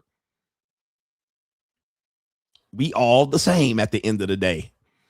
We all the same. Let's see here. What do we got? Inside of the mind of the modern woman. This woman says most men aren't taught this going into marriage. Okay, this is actually going to be one of these CGA-isms. I didn't warn you, as a CGA warned you. So we got another sister. We got another sister up here that says this about what men are not taught going into marriage. That men are not taught is that you have to proactively find your wife over and over and over again. She had a baby, you got a new wife. You have a second baby, you have a new wife. A parent passed away, you have a new wife. When y'all moved, you have a new wife. A job change, you got a new wife. So yeah, it's going to take a while to be able to synthesize all those versions that you observed over the years to finally zoom in on the core of who she is. Because values change, beliefs change, character can shift and change, love languages change, right? So it's really the goal. When men feel like the goalpost is moving, it's because it is. What the hell? Oh my God, no way. Gentlemen, send me a flower. Press a 1 to acknowledge me, gentlemen. Acknowledge me. I told you this. I've been saying this. People been accusing me of telling you wrong. I've been saying this. Haven't I been saying this? I said, you're not going to know who your wife is when you're in divorce court. When you have kids, your wife and your relationship is going to change. When your kids grow up and she hits 35, 36, 37, she's going to change into a different woman. When she gets a degree, she's going to change it to a different woman. When she gets a job, it's a different woman. I've been saying this, and everybody been like, Coach, don't know what he's talking about. He's a just nihilist. All right. What about love, Coach? What about love? And I'm like, yeah, that sounds great. But she just acknowledged exactly what I've been telling you. This is how you get into the marriage wheel. This is how you get into the marriage wheel, because she's a different woman at every stage. She's a different woman at every stage. This literally backs up and verify what the marriage wheel is. Okay. Yeah, it's cool. Love, honeymoon period. Yeah, everybody can do that. That sounds great. I hope everybody has it. But then when you go into the investment stage, it's going to change. Her priorities are going to change. Her focus is going to be the kids. The sex is going to change. The connection is going to change. Then when the bait and switch happens, that it's going to be a different woman than the first two. Then when you go through the divorce, it's going to be a different person going through the divorce or hitting a certain age. These are different people. Okay. This backs up what I've been saying. All they do is, and this is what I've been noticing, this happens. People will hear me talk, specifically with women, and they'll say I'm lying. I'm not saying that's not true. But then we'll rephrase what I said in order to make themselves look more like a victim instead of a perpetrator or a manipulator. She'll reframe it and literally agree with me. Like, she will be in full agreement with me, just rephrasing it to where the man has to make to adjustment right to her. But what I'm saying is you have to adjust to the woman, and this is going to be how it happens. And then she'll be like, that's not true. It didn't happen to me. I don't know what you're talking about. But this is true. Although it sounds crazy and it sounds insane, what she's saying actually ends up causing the divorce. Okay, this is why then women will file for the divorce, because you have not adjusted to the new her. Where do we also hear this? Okay, I don't know why StreamYard's doing that. They supposed to just default make my screen bigger. Where do we always hear? Sorry, let me say this again. Where do we also hear this? Let me give you, clue you in. Where do you also hear this? Where you also hear this? Yep, Castigator's got it. era. I'm in my soft girl era. I'm in my masculine era. I'm in my boss babe era. I'm in my feminine era. I'm in my mama era. I'm in my hoe era. I'm in my hoe phase. That's the exact thing she's saying. Okay. So when people, try to disagree with me, I'm like, y'all basically are agreeing with me. All right. And you're demonstrating what I'm saying. I just sound maniacal because of the way I deliver it. The way I deliver it makes it seem like I hate the woman. And I'm like, I actually don't mind women as long as they're quiet at the end of the day, really. Can you shut the fuck But up? then they'll go about demonstrating and living it. And I'm like, see, I also have the spectrum. So when I talk about women live on a spectrum, they're not one dimensional like men are. Men tend to be one dimensional, with maybe a second life or a secret life. Women are all over the map. All right. They're a hoe to one guy. They're a church girl to one guy. They're a worker bee to one guy. They're a nice woman to one guy. They're a bitch to her ex-husband. Like, it's all over the map. And then she can just shapeshift, become a chameleon or metamorphose into whatever personality that is, wherever it suits her. All right. So in real time, she's a different person. So when I'm telling you this, I know it sounds crazy, but guys, and I know you're going to say she sounds crazy, but when you look at when relationships fail and when people say, well, they didn't really love each other and they got married for the wrong reasons and they picked the wrong partner, I'm like, no, that's not true, because that's just an easy bailout. What it is I teach you the man's the constant, she's the variable. Don't I teach you that? You're the constant, she's the variable. She changes, she expects you to change with her. What happens when people say, we grew apart? We grew apart. She sounds crazy, but she's literally telling you the exact same thing. Then when the marriage fails or when the kids come and then she's different, focused on the kids more than you, and you don't adjust and you don't start wiping her ass, or she feels like you're another child, she's going to ditch you. She's going to ditch you. This is literally right up the playbook. I know people think what she's saying is insane, but I've been preaching this the entire time I've been on YouTube. We're the constant, she's the variable. She is the what? She is the she provides you provide tangible, she's the intangible. She's the inconsistent, typically. Even if you don't grow up, right? Even if you're immature, you typically stay immature. You don't grow up, or it takes a while. Another thing that men are not taught is that you have to proactively find your wife over and over and over again. You got to proactively find your wife over and over and over again. This is like, for most men, you don't realize you're going to do this in relationship. This is why I stay single, because I'm like, I don't have time for this. I don't. Like, when I say I want my peace, I want my peace. Okay, yeah, she's the X factor. So she's the X factor. She changes up. She's moody. She wakes up unhappy. She wakes up happy. And then she sets the mood and the tone for the entire relationship based on what she is today. All right. And chemically, biologically, they're a different person every day. All right. Studies show. Okay. So she's a different person. She's in a different mood throughout the day per hour. Men tend to stay. I'm going to show you this meme right here. All right. And that's why they call me the junior college sociologist. All right. I'm a real sociologist out here. Okay. So even during the day, she's a different person. Chemically and biologically. This is why they'll say, things that well, my mood swings and I'm on my cycle, my period. Versus women's mood. Let's see if I can find this meme. It's a funny meme. All right. Well, it's not there anymore, but you guys know what meme I'm talking about. Men's mood during the day. Here it is. I found it. I found it. All right. When you study this, love ain't going to do anything with this. This is the one right here. So men's mood all day versus woman's mood in an hour.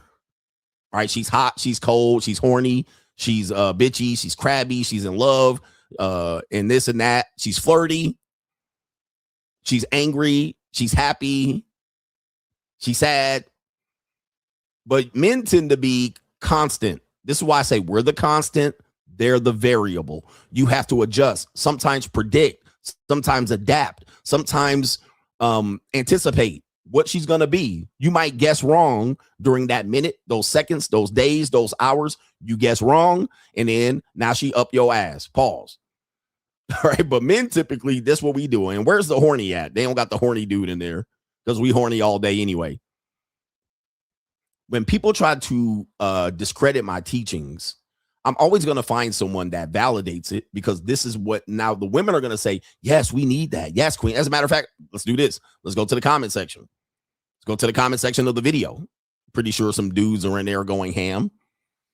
All right, there's a guy. Men have to do this. Men have to do that. All right, we have some men. Let's see if the women in here. All right, look at the dudes in here. So the dudes are like, man, fuck all this shit. This is why men, when men say men are pursuing their peace, they're pursuing their peace. Men also that are married will actually verify this by saying happy wife, happy life. Right? So happy wife, happy life is another version of what that woman said. Okay, no matter what she's going through, just keep her happy and you're going to be fine. At the end of the day, take that L, sleep on the couch, bring her some ice cream, go get her some pickles in the middle of the afternoon or the day, bring home some milk, do this, do that. Everything that I tell you is true. People just don't want to accept the way I tell you. But I done warned you.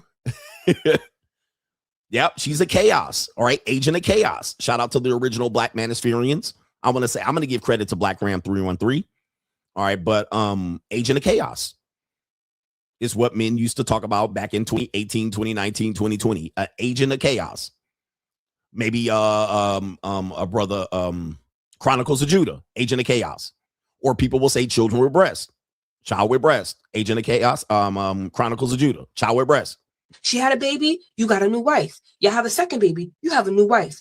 A parent passed away, you have a new wife. When y'all moved, you have a new wife. A job change, you got a new wife. All right, and that actually happened to me because when I was married, we moved quite a bit because I was coaching college basketball, so we moved a lot. We actually moved almost every year across country several times. And I want to say the last couple of moves definitely took a toll on our marriage. It wasn't just her, it wasn't just me. But when you move, you don't realize how that takes a toll on people mentally, physically, adjusting, being close to friends, being away from friends, breaking up friendships that, you know, you made that you just got comfortable in having to move. This does affect your mood, and it does affect the woman more than the man. So specifically with military people, people who work in college athletics and pro sports, when you move, all right, that does affect the children, the women, the men. It affects people. So it is going to have a damper onto you. It could damper your relationship. And then people might seek out other ways to actually get connections, like affairs, because they don't have the friends. So they need somebody to hold them, and they need somebody to, you better be ready for this shit. I'm giving y'all the playbook, bruh. I'm giving y'all the playbook of life. You cannot deny what I'm saying. Children, postpartum depression. So when women say postpartum depression, men need to adjust to you based on the children, and they're going through some biological hormonal shit. That's an example of she was one woman, the kids came, she's another woman, you have to adjust. I'm giving y'all the game. Okay? It ain't about love. It's not love. Love is great. Love can patch up some things here and there. But when people say it's about love and it should just be easy, this also tells you if it's supposed to be easy, dating, relationships, and marriages are supposed to be easy, why then should I have to do as a man all this? Not only that, what does she have to do? We don't hear what men, we don't hear what the women have to do. Where's the women? What do you have to do? Get a fucking grip on your life? Not only that, you have to identify the problem. She's not even going to tell you what the problem is. She's not even going to tell you when she metamorphoses into another person. So you have to be the one that reads her mind. You can read my mind, babe. So, yeah, it's going to take a while to be able to synthesize all those versions that you observed over the years to finally zoom in on the core of who she is. On the core of who she is, bruh. Bruh.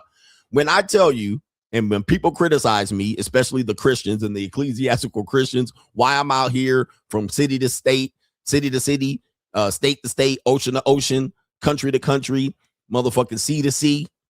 When they see me out here choosing that and choosing a free agent lifestyle, and y'all like, just get married and do, hell no. Hell to the Mickey Ficky, no. Why? Why would I sign up for this? You could be a real man. A real man would. Okay, nope. And add some stepkids to this? Absolutely not. And then here's the last part of it. Dudes will tell you you ain't got no game if you don't know how to adjust and adapt to this. Let me just put the icing on the fucking cake. If you don't adapt to this, they're going to say you ain't got no game. Tell me I'm not lying. Tell me I'm not lying. They're literally going to say you ain't got no game if you don't know how to deal with this bullshit. And then further going, huh? And I'm like, this don't have nothing to do with game. Yes, it does, because if you had game, I'm like, I'm like, no. They keep blaming you when I'm trying to tell you, you need to be aware this person is a goddamn, they're a shapeshifter, a chameleon. I'm supposed to be out here running game against this. This is literally not the game. And game ain't gonna help you. You basically living with a psychotic, neurotic person dealing with psychosis at this particular point. Game ain't gonna help you. Game is not gonna help you. Dudes are gonna tell you, and these are normally Neanderthalic, primal thinkers. It's game. Game gonna help you get through. Nah. The game ain't gonna help me get through none of this crazy ass shit. You know what's gonna help me? Me going ahead and leaving. All right, I'm out of here. I give up. I give up. Why am I supposed to run game against that? All right, that literally is a home. She got home court advantage in this game. No way, bro. No way. And then as soon as I miss, she gonna come out here and be like, well, you know, it's always gonna be your fault. You wasn't hitting it right. Because values change, beliefs change, character can shift and change, love languages change. Look at all this changes. Love languages, shape-shifting, values change, religion changes. She's a Buddhist now. She was a Christian before. She's a lukewarm Christian. Now she back being a hoe. Now she gonna be back at Christ. But you supposed to run game on this. Right? So it's really the goal. When men feel like the goalpost is moving, it's because it is. It is moving. The goalpost is moving.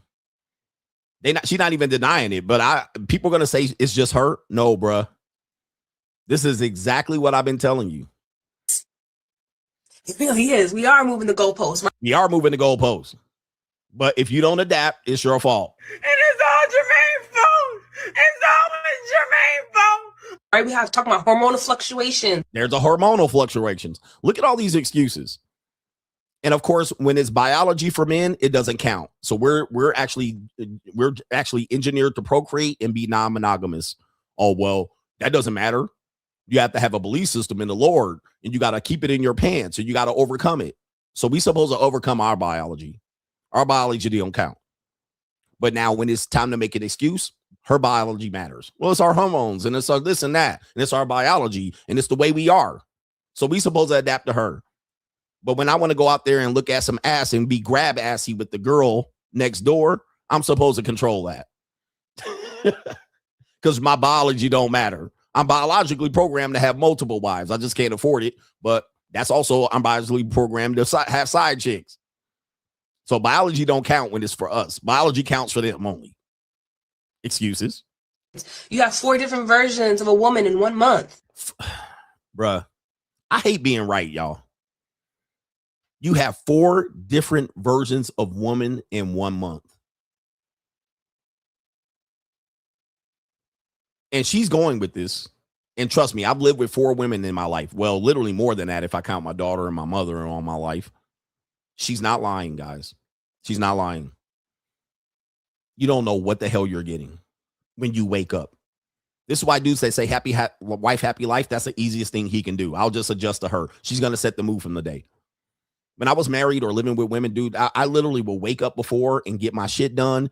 And by the time she crawls out of bed with her hair going this way and her hair going that way, she wakes up and you already know your day about to be fucked up because you don't even know what's about to happen. Press 1 in the chat if you've been in this situation.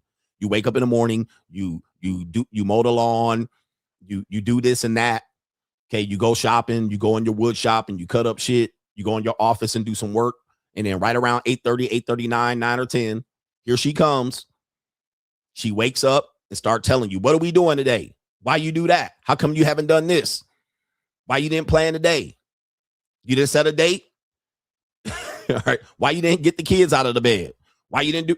And you're sitting there like, I literally got more done in the 2 or 3 hours I woke up. Before you woke up, I got more done than I'm about to get done the rest of the goddamn day. Because you're going to be honey-do list and doing what she say to do and dealing with her bullshit, her mood swings, and her 4 different people in one goddamn day. Why you didn't make breakfast? You made breakfast for yourself, but not me. Well, I would have been sitting there. It would have been cold for 2 hours because I ate at 7:30. It's now 9:30 on a Saturday. Now you want to ask me about breakfast. If I would have made you breakfast, you would have said, well, why is it sitting here cold? Well, get up earlier. Well, women need to sleep longer. This is what I'm telling you guys. It has nothing to do with love. Anybody that tries to sum up people, men and women failing in dating and relationships, please understand it has nothing to do with love. Love is nice, but this is what you're dealing with. This is what you're up against.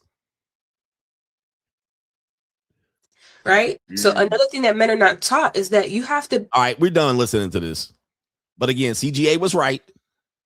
You just don't like how I say it. And there's nothing you could do. All right, but to basically, the only thing you could do is make her the prime focus. All right, that's the only way to beat it. So you're basically like, all right, I'm going to develop a system to beat this, aka game. That's basically what you're going to do. Or you develop a system where you just say, fuck it. All right, honey-do list, happy wife, happy life. These are systems men have settled for and created to defeat that. Now, some men be like, I don't want to live with a woman. I'm not getting married. And people then that's a game. That's a way to defeat it. All right, I'm just not going to live with a woman. I'm just not going to marry.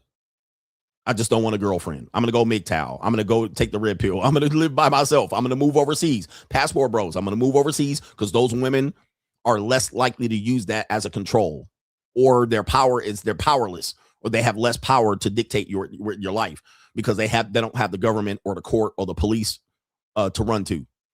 So that's how you defeat that. That's how men are doing it. So anyway, let's go to the next young lady here, or old woman. This woman says, and CGA done warned you, I done gave you the game. Listen to what this woman says, and this is an old white woman. All right, and as you can see here, she's giving signs of being weather beaten. All right, typical of white women. All right, for people who, yeah, man. All right, aging like an old ripe banana right here, not even a ripe one. She aging badly here. This woman is younger than me, I'm pretty sure. She says, embrace duty sex for a better marriage. This woman says, men, embrace duty sex for a better marriage. Now, I've been warning you. I've been saying, you guys think you guys are about to have sex and fucking and all of that stuff and her sucking on you. She's going to give you duty sex primarily. Haven't I been telling you that? Press 1 in the chat if I've been telling you this. Especially longer term marriages. It ain't going to be the fucking that you used to. She's going to give you sex to apologize. She's going to give you sex. This is why when dudes be like, well, I want burning desire. I'm like, it ain't going to be burning desire for very long. Right? So it'll be like that when you first move in, first 6 months. After that, it's going to go downhill. So when I say she's going to lay there like a Carl Jr. star and look out the window, that's what's going to happen. You're going to want to go trick. Because the woman you trick on going to give you better sex in long term for sure. All right. She's going to give you way better sex than the wife sex. But let's go to the video. There's a video of her educating men that you need to embrace duty sex if you intend to be married. Oh, man. Thank you, Al Gore's internet. Thank you, social media. You've made my job easier to teach. Embrace duty sex during marriage. There's 2-minute videos here, so we're going to listen. I do want to speak to the fact that I hear a lot that men will complain that their wife is not initiating as much as they like she never initiates. And I'm like, she doesn't have 900 level of testosterone. The person who has that greater need is going to be the one who initiates more. That's just, you bet if you can disassociate a lack of initiation as meaning she doesn't want me, that's very helpful. Bro, listen to what she said. Gentlemen, it's always you adapting to her. just disassociate her not wanting you. So when she lays there and complains, when she says I'm not in the mood, when she says I need to be drunk off 3 glasses of wine, when she just lays there like on flat on the bed, when she lays there like a starfish or a Carl's Jr. star, just disassociate the fact that she don't want you. She'll get into the mood after a while. Maybe she don't. When she looks out the window, when she tells you, I just changed the sheets, don't mess it up. You just got to disassociate that. She means well. She loves you. But when she's not sucking you down and licking your ball sack and bending over and enthusiastically, now when she's going to do that for her personal trainer and when she goes out the girls' nights out, she's going to do it. That's what she's going to do to the girls' nights out guy. But you got to disassociate that. It doesn't mean she don't like you. Let's let her continue because, man, she cooking. That's very helpful. And white women pull this all the time, but black women won't. People are going to say black women don't pull this because they typically don't have long-term marriages to be able to successfully pull this out. But let me hear. Let's continue. I would look more for receptivity as a better means or influence of like, why is she, if it can, when I go to her, is she receptive? Okay, let's go.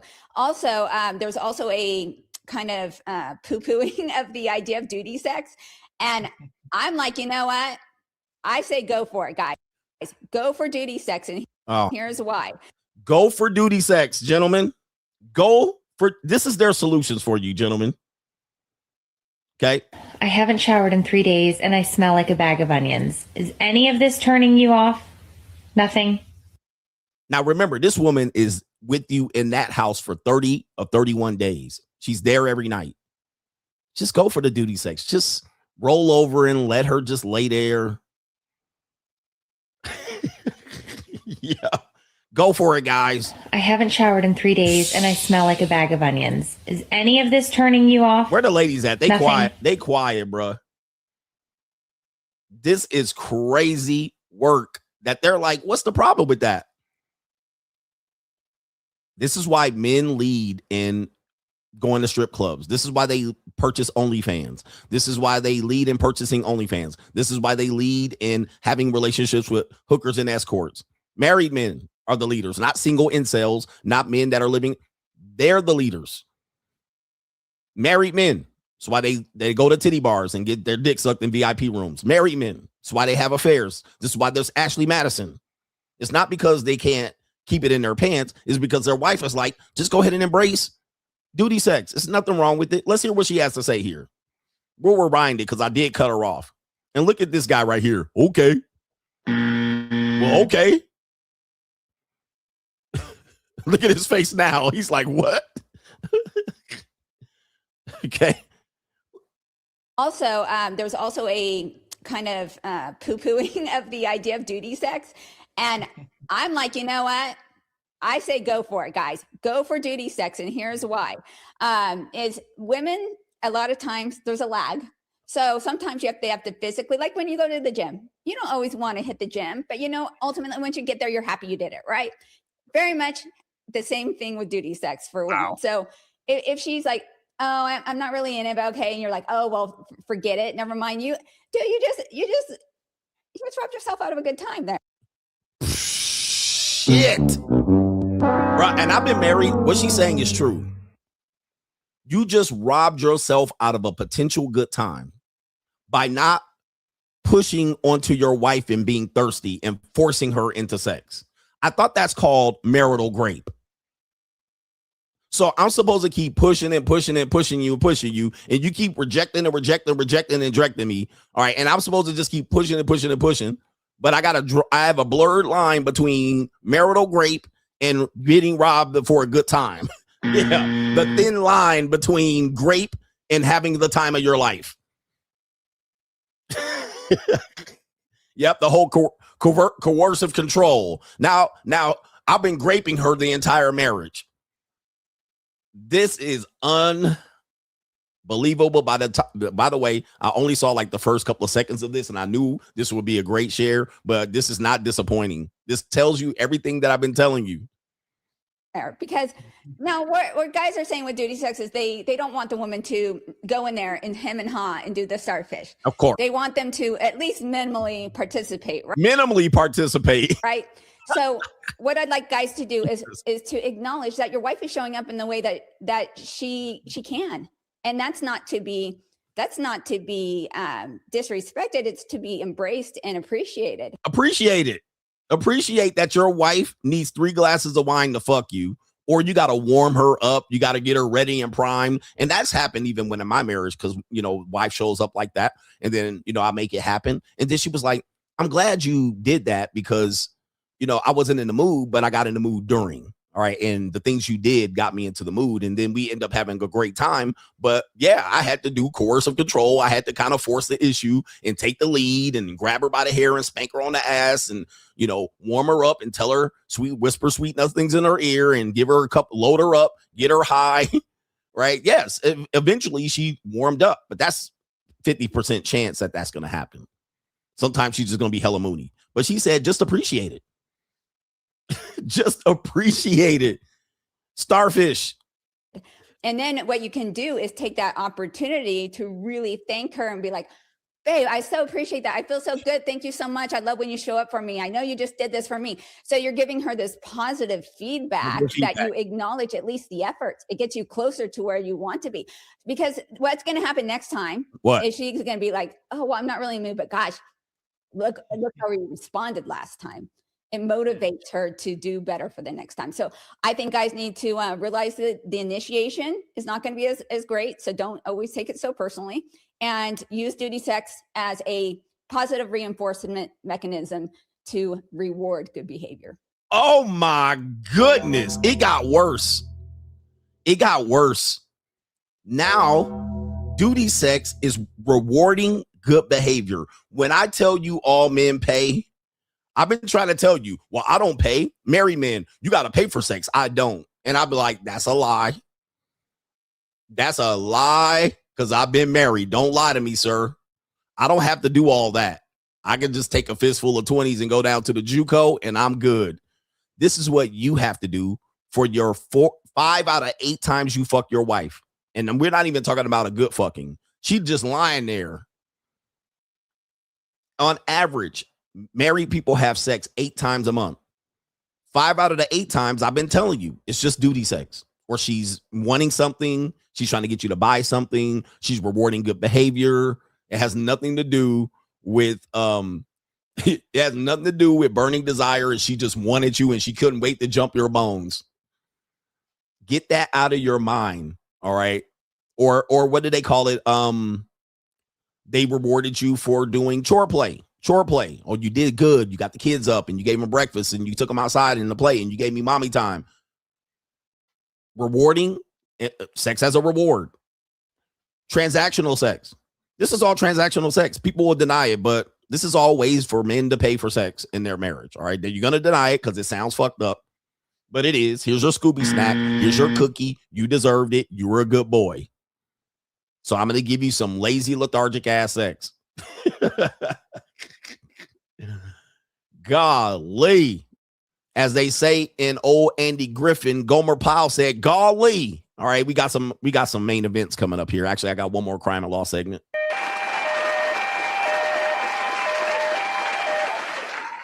Golly. But CGA's wrong. I'm out here preaching nihilism. I don't have solutions. Shout out to Michael C. He says you are the real one. Thank you, coach. But thank you, Michael C, for the co-sponsorship. I wish I could pronounce that, but I can't. All right. But Michael C with the co-sponsorship. Snap Tech Fix says proactively finding your wife. Reverend X that beach. Well, I wish I could. I don't have Reverend X. All right. But I'll give her the Staring Martin Lutherly. All right. Staring Martin Lutherly. And shout out to Martin Luther. We're going to bring him back. Look at your boy right here. This is what y'all up against. And not only you up against this one month, you're up against this every month you're married to her. And by the way, the longer it goes, the worse it gets. So I teach you the law of diminishing returns. Most of the time, essentially, you're going to give up. All right. You're going to give up. You're going to be like, forget it. I'll just go get me a girlfriend, a side chick. I'll get divorced. And then you'll be a roommate. You'll be a roommate. Now you'll be living with a roommate, and then you just be like, happy wife, happy life. It's cheaper to keep her.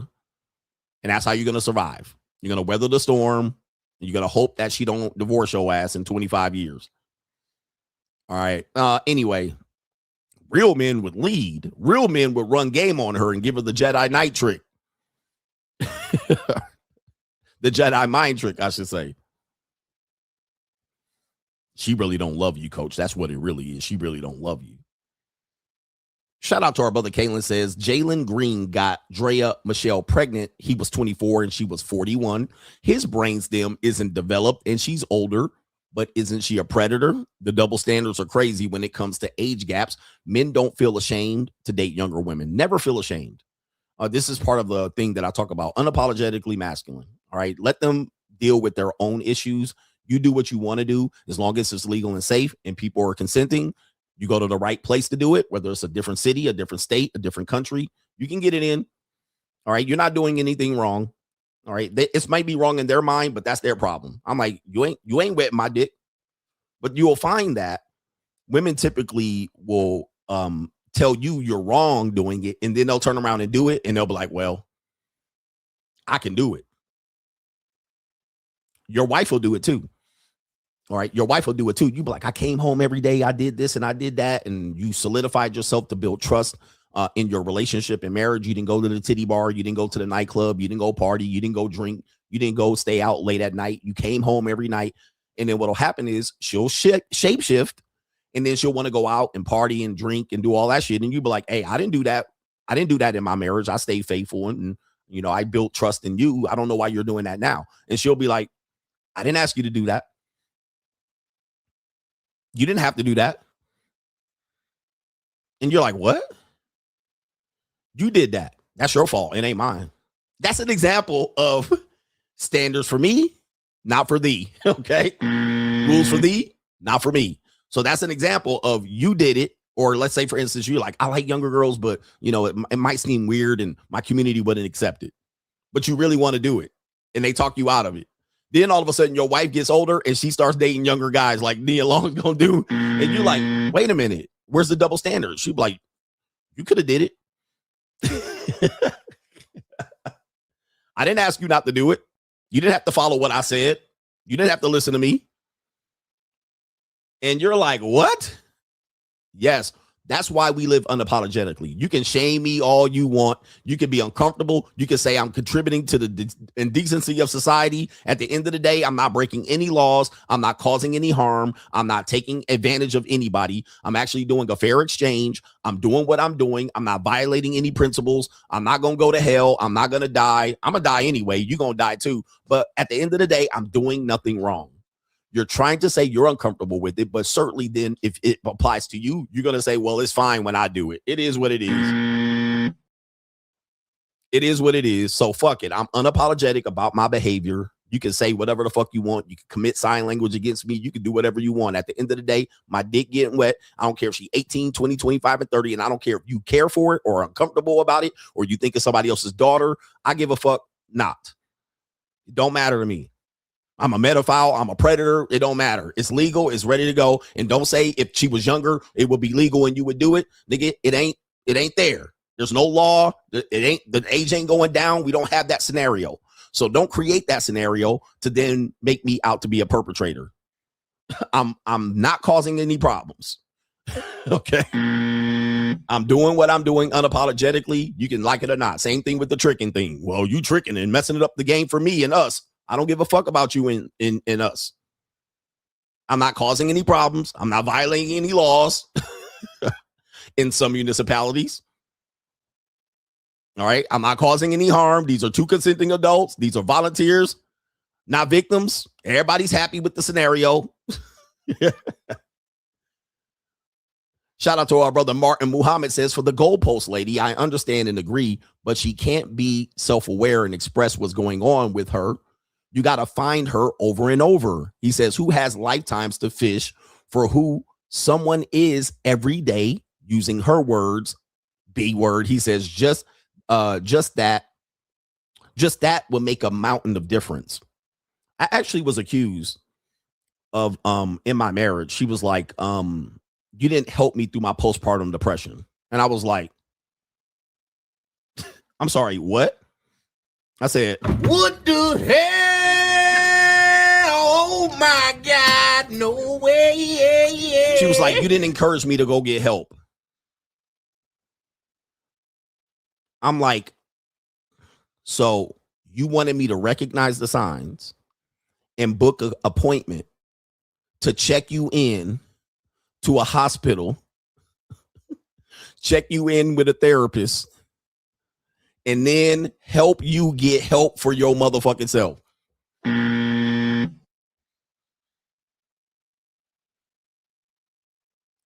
That ain't my job. That's not my job. What are you talking about? Aren't you a grown-ass woman? Wait a minute. Who are you? This is why I'm like, bro, yeah, I ain't a professional. I don't even know what the fuck's wrong with you. I think you crazy. But I'm supposed to walk you to the damn nut house. I'm supposed to check you in. This bitch crazy. She malfunctioning. Do something about this shit. And put a straitjacket on that crazy bitch. All right? By the way, men used to do this. We can't do this anymore. We used to do this when our wives turned 40. We used to commit their ass to an institution. But we can't do that anymore. So I can't legally commit you to an institution to fix your fucking psychosis. I'm supposed to just sit here and weather the storm. This is insanity. Not even psychologists can do that. Psychologists can't even legally do that. But you out here telling me I'm supposed to help you go get some help.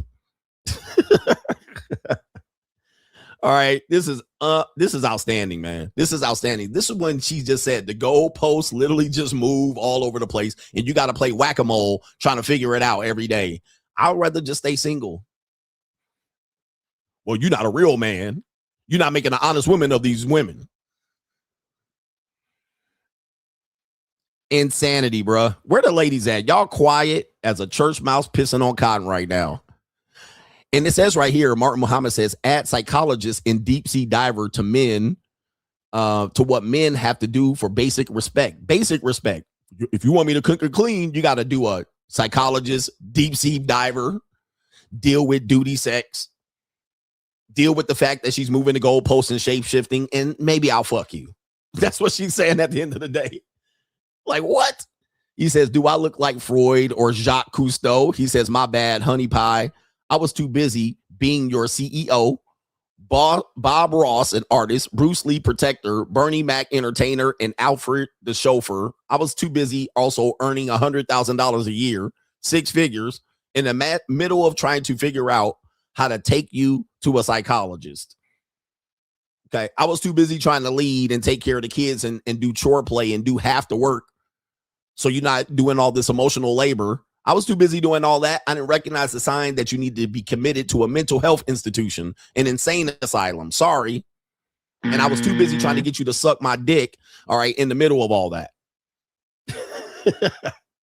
But gentlemen, it's your fault. And it's all Jermaine's fault. It's always Jermaine's fault. It's your fault. You're not a real man.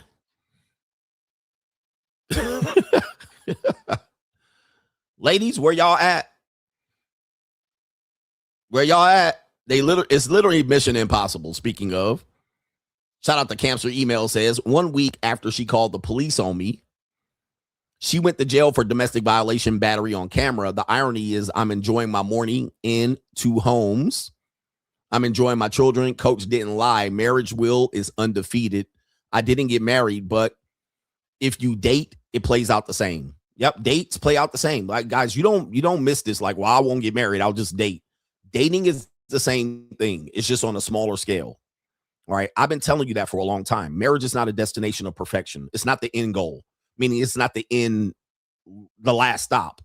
All right. That's just when the bullshit begins. But if you're dealing with dating, you're dealing with just that on a minor scale. You just don't live with her. But she's still pulling the same shit. She hot and cold. She warm and chilly.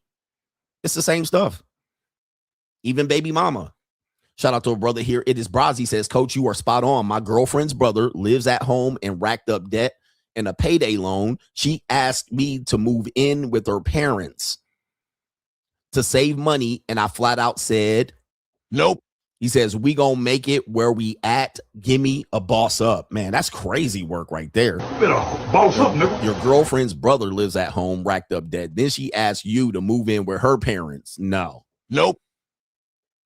What you need to do is cut off the dead weight. Just cut the dead weight. What you're gonna find is you're being anchored down by a person that really just doesn't want to be shit. Cutting the dead weight helps so you can DTB dump that bitch. And I guarantee you, that anchor will be released.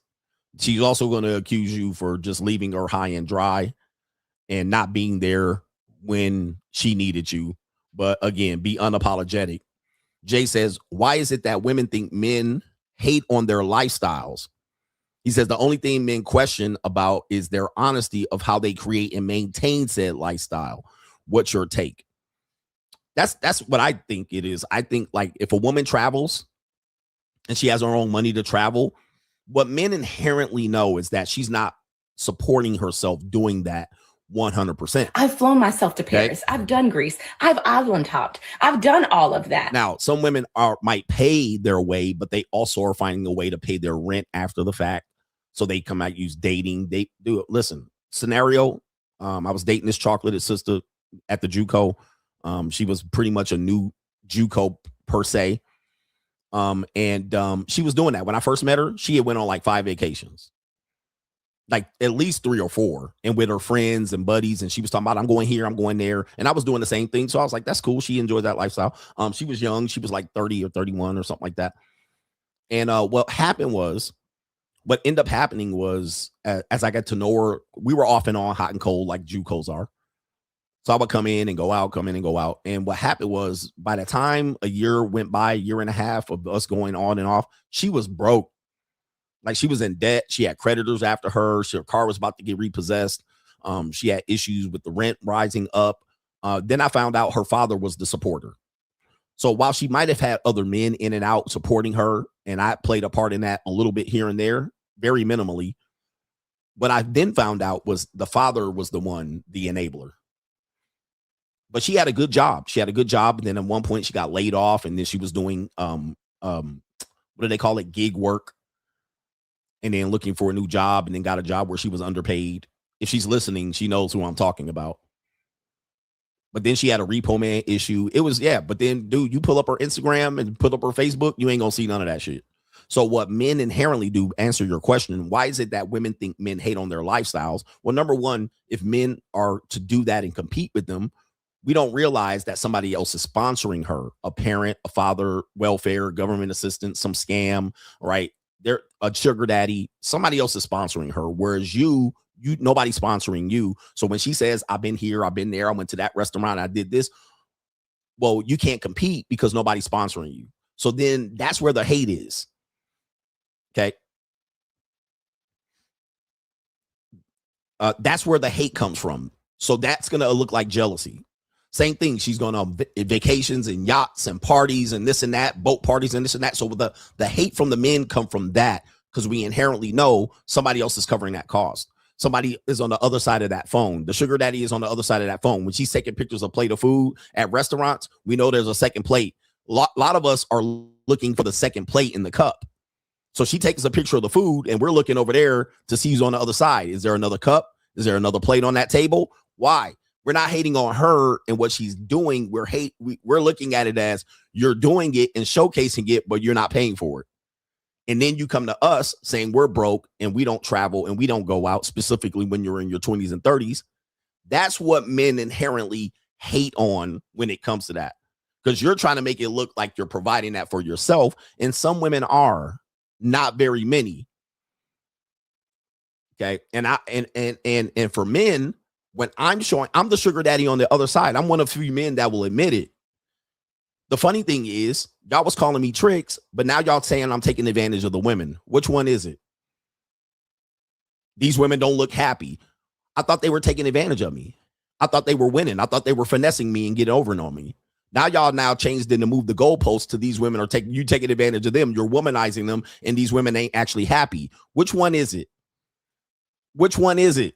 This is the conundrum that y'all got to live with while y'all trying to fight the fact that I'm out here going sea to sea, ocean to ocean, state to state. I'm living my life, a life that you can't afford to live. Okay. Yeah, I'm the Wizard of Oz. I'm one of the few men to say, yep, that's what I'm doing. And I'm doing it loud and proud. When you're going to see me do this with 50, 100 women. And you're going to see a lot of women follow me because a lot of women have started following me on my page. Because they like, oh, this what he doing? We want some of that. We want to travel. We want to go have fun. You're a provider, nigga. All right, you have a lifestyle that I like you to live. I like to live that lifestyle too. So that's what men don't like. When women say you hating on us, I think they're hating on the fact that the honesty is not there. When a woman travels and she posts on her story, oh, I just went to the city. What do we inherently think? Let's just say this. She took a trip. She posted a video that she was in Connecticut. She went to Florida. She went to New York. She went to LA. What do we inherently know about this? She flew out. That's one thing.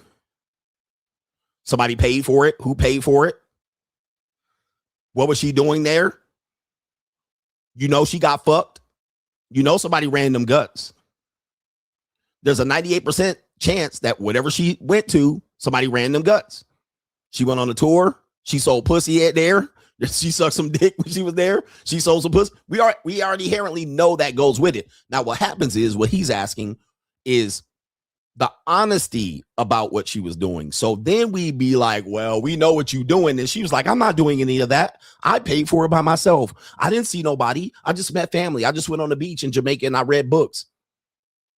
You see what I mean? That's what men don't like. The lying. I didn't go to Dubai to sell pussy. I went to Dubai with my family. My father paid for everything. Okay.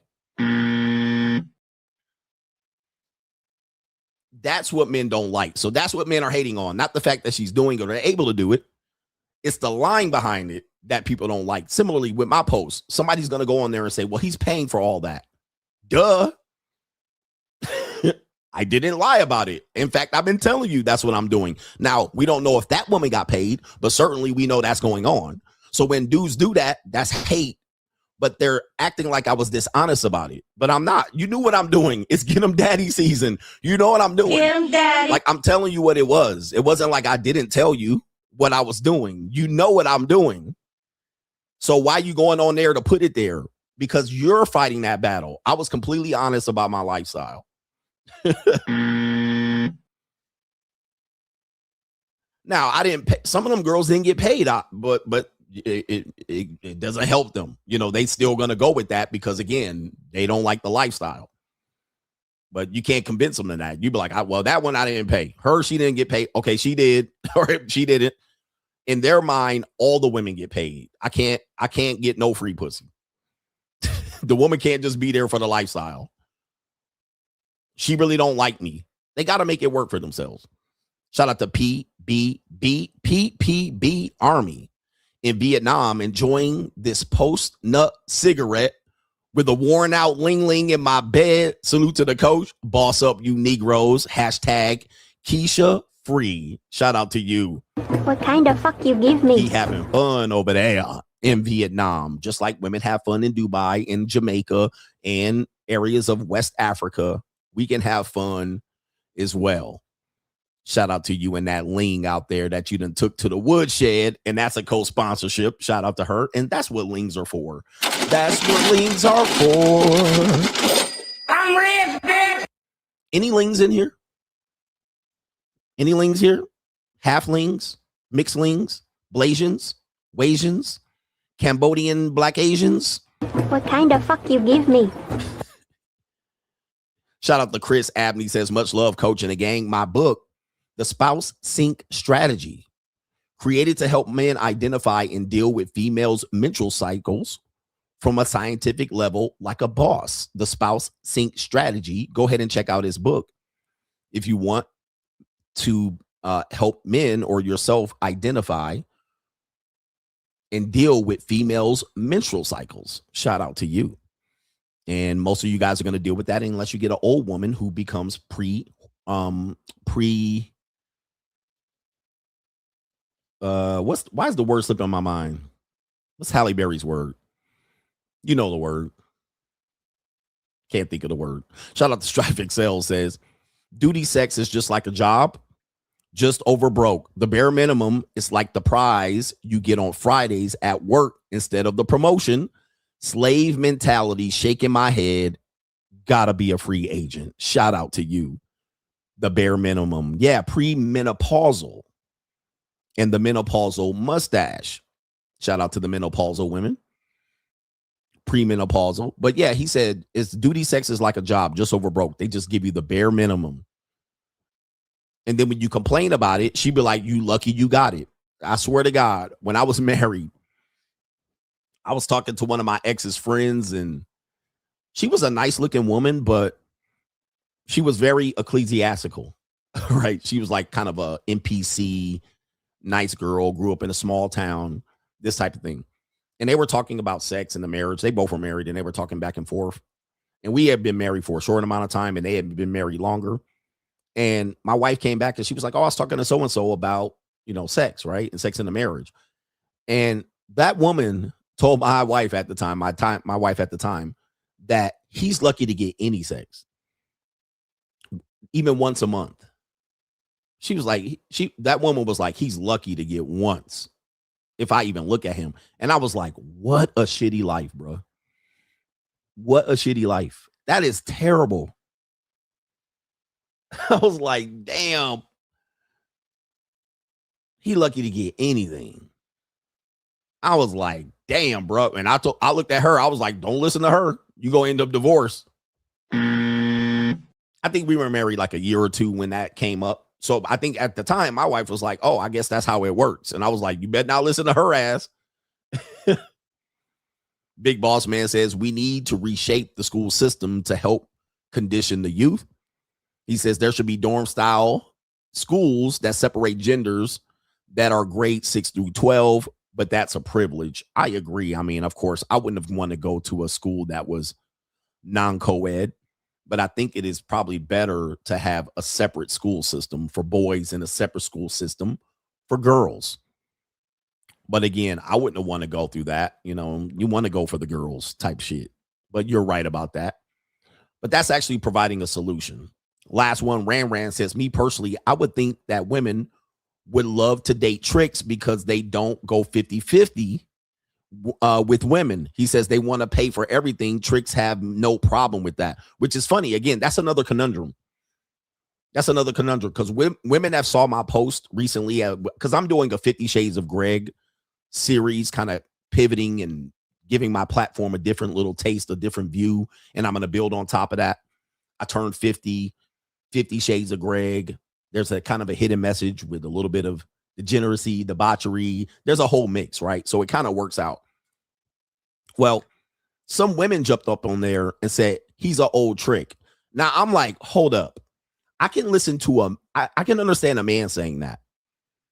But a woman saying that does not make any sense. Because isn't it what men have been hearing, especially on social media? Men need to pay for dates. They need to pay for trips and excursions. They need to pay and provide. They need to pay. Isn't that what we as men been hearing? So now you see a man doing it, and your first thing to do is criticize him for doing so. How in the world do y'all literally move the goalpost? What it is miserable people. People are miserable. And somebody says it makes sense because she's old. Bingo. It makes sense because she's old. So when Claudia Jordan shitted on me and tried to hate on me and then tried to justify it in the DMs, it's because she's old. And I was doing it with young chicks. So now I'm just a trick. But women have been saying men need to do this. So now you got a provider out here. You got a guy providing entertainment, trips, vacations, excursions, boats, drinks. Old trick. I'm telling you, people, you can't, as a man, you can't win. This is why I'm going to remind you again, be unapologetic about the way you live, especially when you're winning and getting criticism from the masses of losers, because those people are miserable. They don't want you to win. Just be satisfied and live the way you want to live, because most of the time, if there's hate, you're winning. You're winning, and they don't want you to win. They want you to be caught up in this whole moving the goalpost, trying to figure her out, settling for less, dating old bitches, like we're going to see here with Nia Long. They want you out here trying to chase that validation, running game, trying to figure them out, predictive. They want you out here figuring it out, adjusting to them. When you actually start living your life unapologetic, they don't know what to do but to just then criticize you, call you names. All right, where's my you can't win button? I cannot find it on this deck. All right, but it's somewhere over here. Let me see something. I don't know what's going on. Okay, I see what's going on. All right, I got a message that I needed to look at. Oh, there it is right there. You can't win. You can't win. Even for men. Men have been kind of critical that you're just a bitter guy that can't get bitches. You just bitter. You can't get women. Okay, look at all these women I got. I'll pull out the receipts. I'll show you the lifestyle. I'll show you that they're having fun. Well, you had to pay for that. Like, bro, which one is it, bro? You can't win. Then they'll say, well, he just doing that now because he couldn't get girls back in the day. They're going to come up with every excuse. So I couldn't get girls back in the day. I got married. Like, what are we talking about? I got married. What is it, gentlemen and ladies? What you're going to find is that people are miserable and they're going to project onto you their own insecurities and their own issues. They're going to project onto you. Well, you doing that, you must be gay. No, that's what you're doing. You're gay. And you only had to get them. That's the only way you could get them is paid because you didn't get girls in your 20s. How's that possible? I got married in my 20s. And that was after I gave up being a player. Like, what are we doing? People are miserable and are trying to find a way to satisfy their own miserable life and live the way they live on a twin mattress. All right, I was able to get 2 kids out of a marriage and I started in my 20s, got engaged in my 20s. So I wasn't getting women. How's that possible? How did I pull that off? It's just interesting, but don't let me pull up the old pictures, the old me from 25, 30 years ago. Then you're going to be like, well, that's old. I mean, again, you can't satisfy people, but so live unapologetically. Live unapologetically about what you're doing because these people are not going to put you in a position to win. All right, we do have some crime and law. We have some people here. We have woman on women crime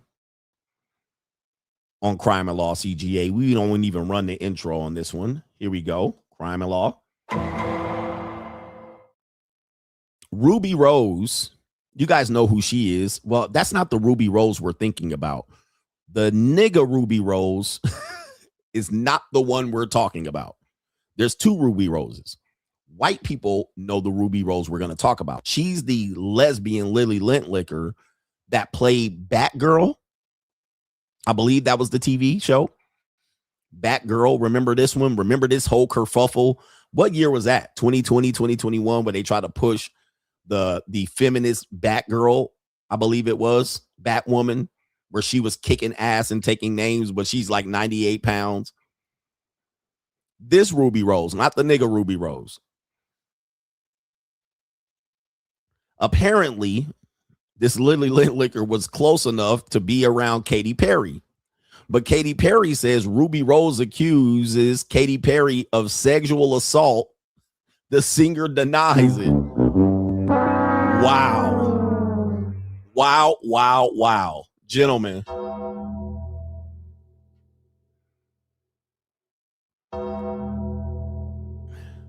Model and actress Ruby Rose, the white Ruby Rose. Where the white women at?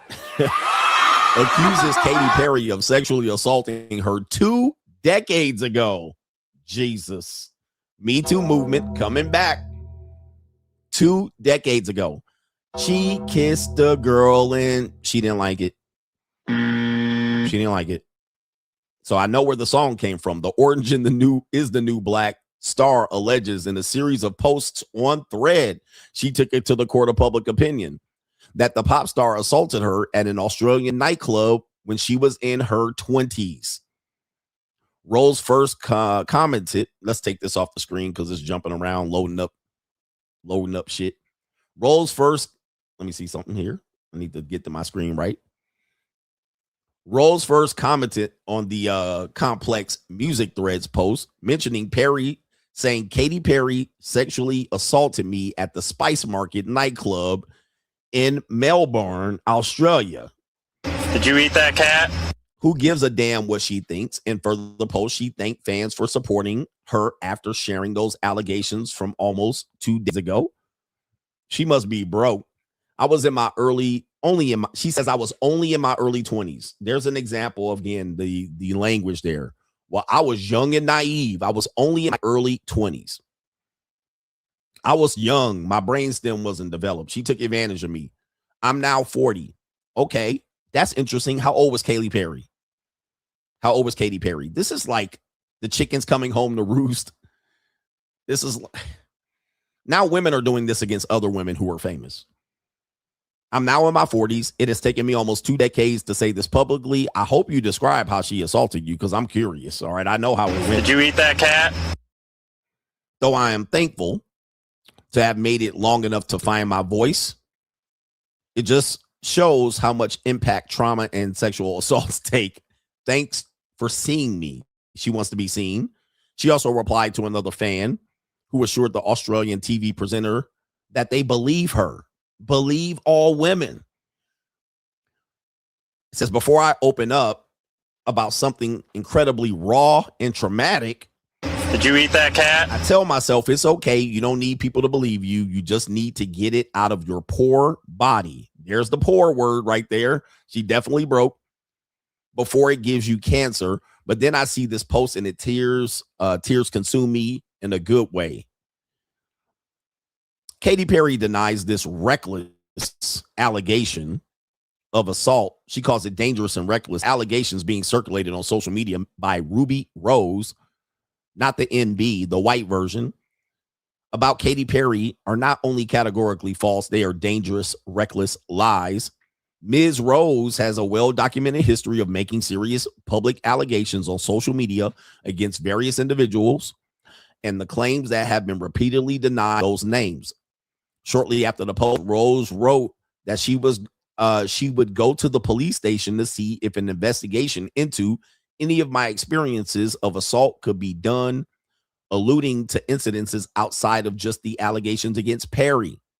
I imagine they are past their statutes of limitations, but all of the more reason to try. She says, I have a long list. She has a long list of people that have assaulted her. These are her words, y'all. She says, I have a long list. Okay. She added that she would have been hesitant to report her experiences as she has been too wounded and afraid to take the appropriate steps because I know the system seldom works. Hours later, she wrote, I did it. Not sure what she did. Okay. Long ass story here, but yeah, mentioning her credits, her acting credits and stuff like that. And it says right here, she was previously accused of sexual misconduct. Katy Perry was, by a singer named Josh Close, but that was verbal abuse. That wasn't sexual abuse. All right. So they're going in now, going through her past and pulling her file. All right. Wowzers. It's not just men. It be the women. We also have a disgraceful, despicable story here going to Los Angeles here on Crime and Law CGA. We're matriculating the ball down the field for a touchdown in which we're going to do the main event here. And it's not going to be a very, very long main event, but it certainly is thumbnail worthy. We have a dad charged with allegedly assaulting incestually his daughter. This is reported 13 hours ago, uploaded to Fox 11 News in Los Angeles. Let's go ahead and play the video. Gina. That's right. This is a very disturbing case involving allegations of sexual abuse and incest. The victim's family is seeking justice, and they're turning to the public for help, urging supporters to pressure the Ventura County District Attorney to take this case to trial. She was just such a sweet, loving, kind person. When Michaela Renee Settles turned 18, she moved from North Carolina to Moore Park, California to live with her biological father, Stephen Vincent Chavez. 2 days later, her family says she called, terrified and asking for help. It was just the fear in her voice, her crying. You know, I didn't need details. I knew something was wrong, and I sent him on the way. Still in town, Carolina Sandoval says she rushed to Chavez's home, desperate to find out what was wrong with her daughter. When she saw her, it broke her heart. She's just like, she's barely walking. Like she can't, she's just, you know. And so finally, like my brother literally like just picks her up, like he hugs her. Michaela was taken to a hospital and a rape kit was performed. According to the family, the results came back positive for Stephen Vincent Chavez's DNA. He was arrested that same night, charged with incest, taking advantage of a position of trust, and providing alcohol to a minor. Okay, gentlemen, what this is, what it sounds like, he was arrested the same night, charged with that. What it sounds like is happening here, all right, because this does happen. Men, because I've seen this happen on shows where men have daughters, but they have been somewhat estranged from those daughters, or the daughters live, they don't live with them, and they don't have a father-son, father-daughter connection. And then what happens is if the daughter re-enters that man's life, but they're an adult or they're a teenager or they're developed or something like that, the father doesn't see her as a daughter, unfortunately, and they violate like this. Now, this is definitely a crime for sure, and punishable by definitely a long life sentence in prison. But that does happen. I've seen and heard that happening, and that is crazy work. That is crazy. This is why it's important to maintain connections with your children, especially young ladies. All right, because that is insanity. All right, that he went about that 2 days later, plying her with alcohol and then going in on her where they have a positive confirmation that the DNA was inside of her. That is crazy.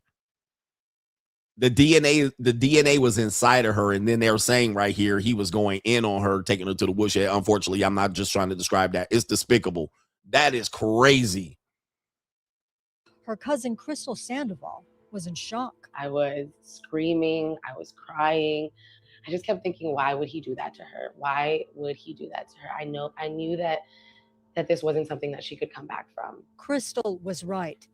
5 months later, Michaela died by suicide. If I'm being 100% honest, it feels like I handed my daughter to the devil.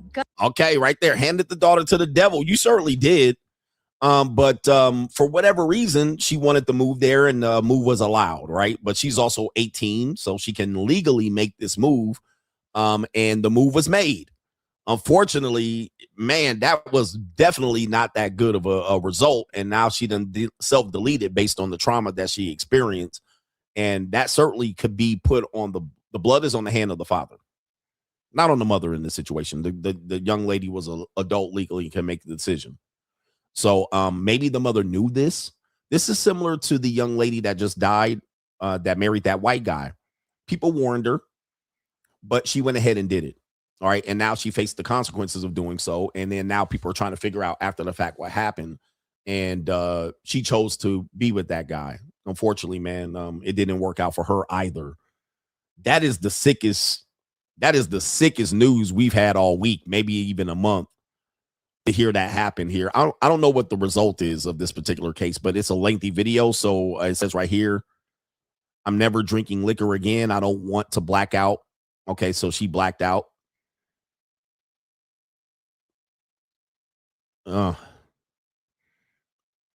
Incredible. And he did it, y'all. So nobody can say it was false allegations. I mean, she literally went there and took a kit, and it took her parents and her sister to actually go in there and make her do it. Unfortunately, geez Louise. All right, that was terrible. Atrocious behavior. I'm pretty sure he's going to prison for the rest of his life. Rightly so. All right, Venmo, let's lock in, and we got the main event here around the corner. Okay. We got Kevin Sullivan says, showing some ecclesiastical support to the greatest show on YouTube. He says, appreciate your time, coach, and shout out to the coach gang. Appreciate you. Thank you, sir. Kevin Sullivan, Kevin Simons, Kevin Gene Simmons. Miles Iggy says, soft girl era, boss babe era, strong and independent woman era, all of that ish. Cool. I am in my sugar daddy era. Let them deal with it. Sugar daddies unite. Sugar daddies is supposed to be a pejorative, but it's actually not. All right. It's actually what people do. A lot of women participate in that. Ladies, press 1 if you have a sugar daddy. Press 1 if you've ever had a sugar daddy. Don't women brag about having a sugar daddy? I got a sugar daddy. Ladies, you got a sugar daddy? Or a daddy that you want to not want no sugar? Get him, daddy. Yo, mama, hey, most of y'all moms had sugar daddies. Most of y'all's mamas had sugar daddies. 100%. Okay, y'all don't even know it. Y'all didn't remember it. It's not clear. Kids don't see things the same. They certainly don't see this. Some of y'all aunties had sugar daddies. Some of y'all aunties had sugar daddies. Some of y'all moms married and aunties married sugar daddies. For sure. You just didn't know it. It wasn't even called that. She was just a special friend. All right, my special friend. Nigga drove the bus. All right. He used to come over, send you outside, buy you a bike, bring you a bike from his, he didn't stole a bike from his baby mama, his kids from another woman. He didn't stole his bike and gave it to you. I just wanted to say thanks. Yeah.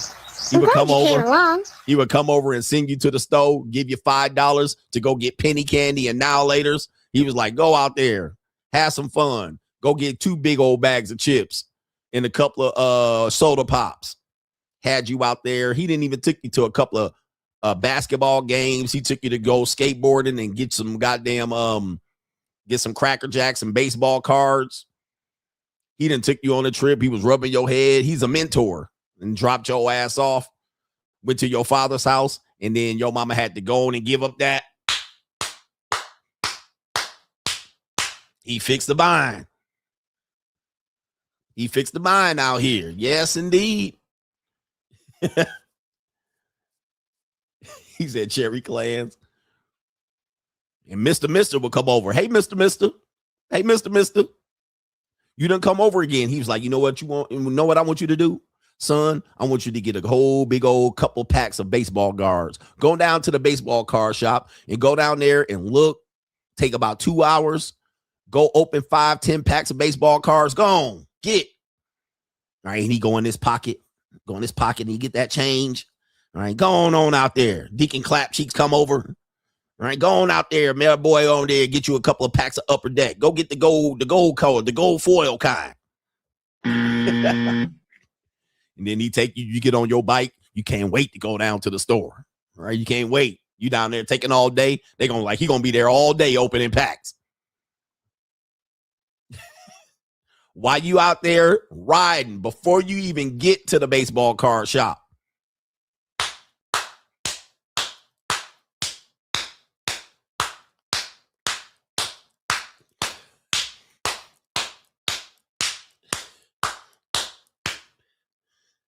Woodshed. You at the shop.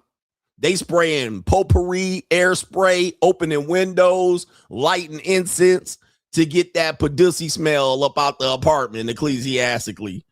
All right. They light up all kind of shit. You come home, they got burning incense and oil and lavender and all kind of shit. What's going on? It smell good in here. Candles and shit. Windows all breezing, the curtains all flying wide open. You come on, where Mr. at? Where he at? Where Mr. at? Oh, Mr. gone. She done took a bubble bath, a shower. All right, she done wiped herself down and pissed out the nut. All right, all of that shit. Yeah. Your mama's had a sugar daddy. She done changed her sheets. All right. It smelled like air freshener and Snuggle in that mug. You're like, damn, it smelled like Snuggle in here. What's going on? It was a Snuggle struggle going on. All right, but now I smell like the Snuggle Bear in that mug. All right. And now guess what? She got money. She got money for your field trip. Now all of a sudden she go in her pocket. Here's $20 for your field trip. You like, oh, mom, you got $20? She's like, go on and have it. Go on to get the bologna sandwich. Go on to get an extra bag of chips and give money to the teacher and the bus driver. All right. You like, oh man, I got $20.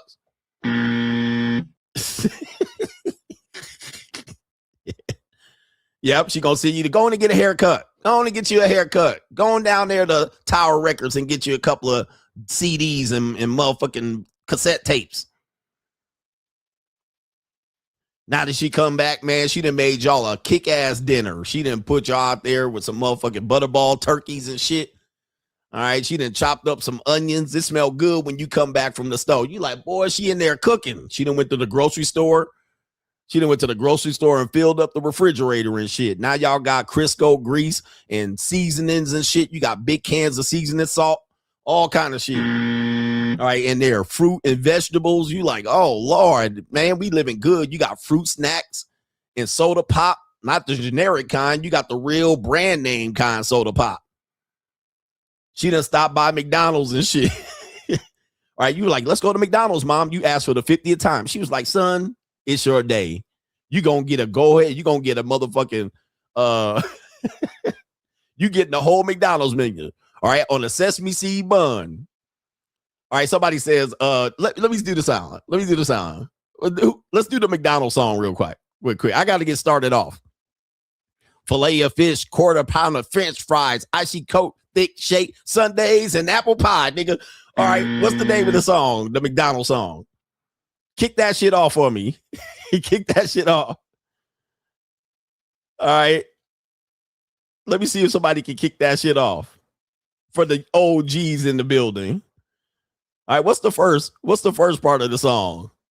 French fries for David. All right, anyway, double quarter. Oh no, yeah, no, I can't get the name of the song right here. Somebody kick it off, but that's the name of the song. Big Mac, filet of fish, quarter pound of French fries, icy coke, thick shake, sundaes, and apple pie, nigga. You getting the whole menu. You deserve a break today at McDonald's. On a sesame seed bun, nigga.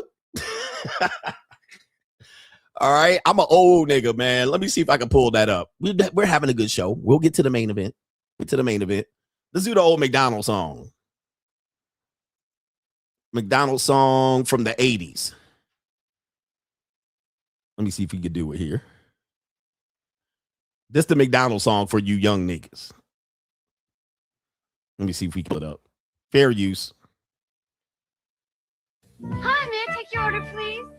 Big Mac McDLT, a quarter pounder with some cheese, filet of fish, a hamburger, a cheeseburger. I have. That's the wrong one. That's the white people song right there. That ain't the right one. We don't want that version of it. We want the real McDonald's song right here. Where the real McDonald's at? See. Here it is. I found it. This the real song right here. Hi, may I take your order, please? Big Mac McDLT, a quarter pounder with cheese, filet of fish, a hamburger, a cheeseburger, McChicken, and McNuggets, tasty golden French fries, regular and larger sizes, salad, shepherd garden, or chicken salad, oriental, for breakfast, 80 muffin, hot cakes. All right, that ain't the one I want either. Who got the real song? They got the white people song. Where Luther Vandross singing the shit? Where Luther Vandross singing? We know Luther Vandross got a goddamn song. They done messed it up. Anyway. You know they got Luther Vandross singing that shit somewhere. At least for Kentucky Fried Chicken. Yeah, they done fucked it up. All right. Where they at? They done took the nigga version off. They done took the nigga version off. Yeah, they got the white people version on there. Where they took the nigga version.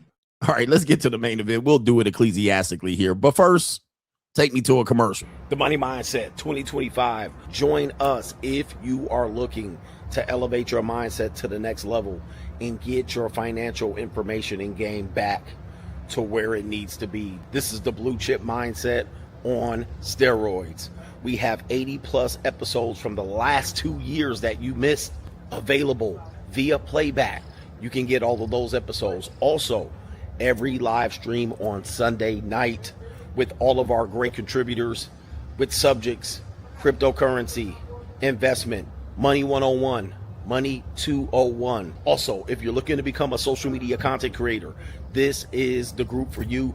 2 times a month, we give you content creator information about how much money you can make via content creation. What are the most popular forms of content creation coming forward in the next few years, and how you can capitalize on an opportunity to be a content creator. Join patreon.com/Coach Greg Adams to find the money mindset link. Let's get our blue chip mindset on. The window is still open.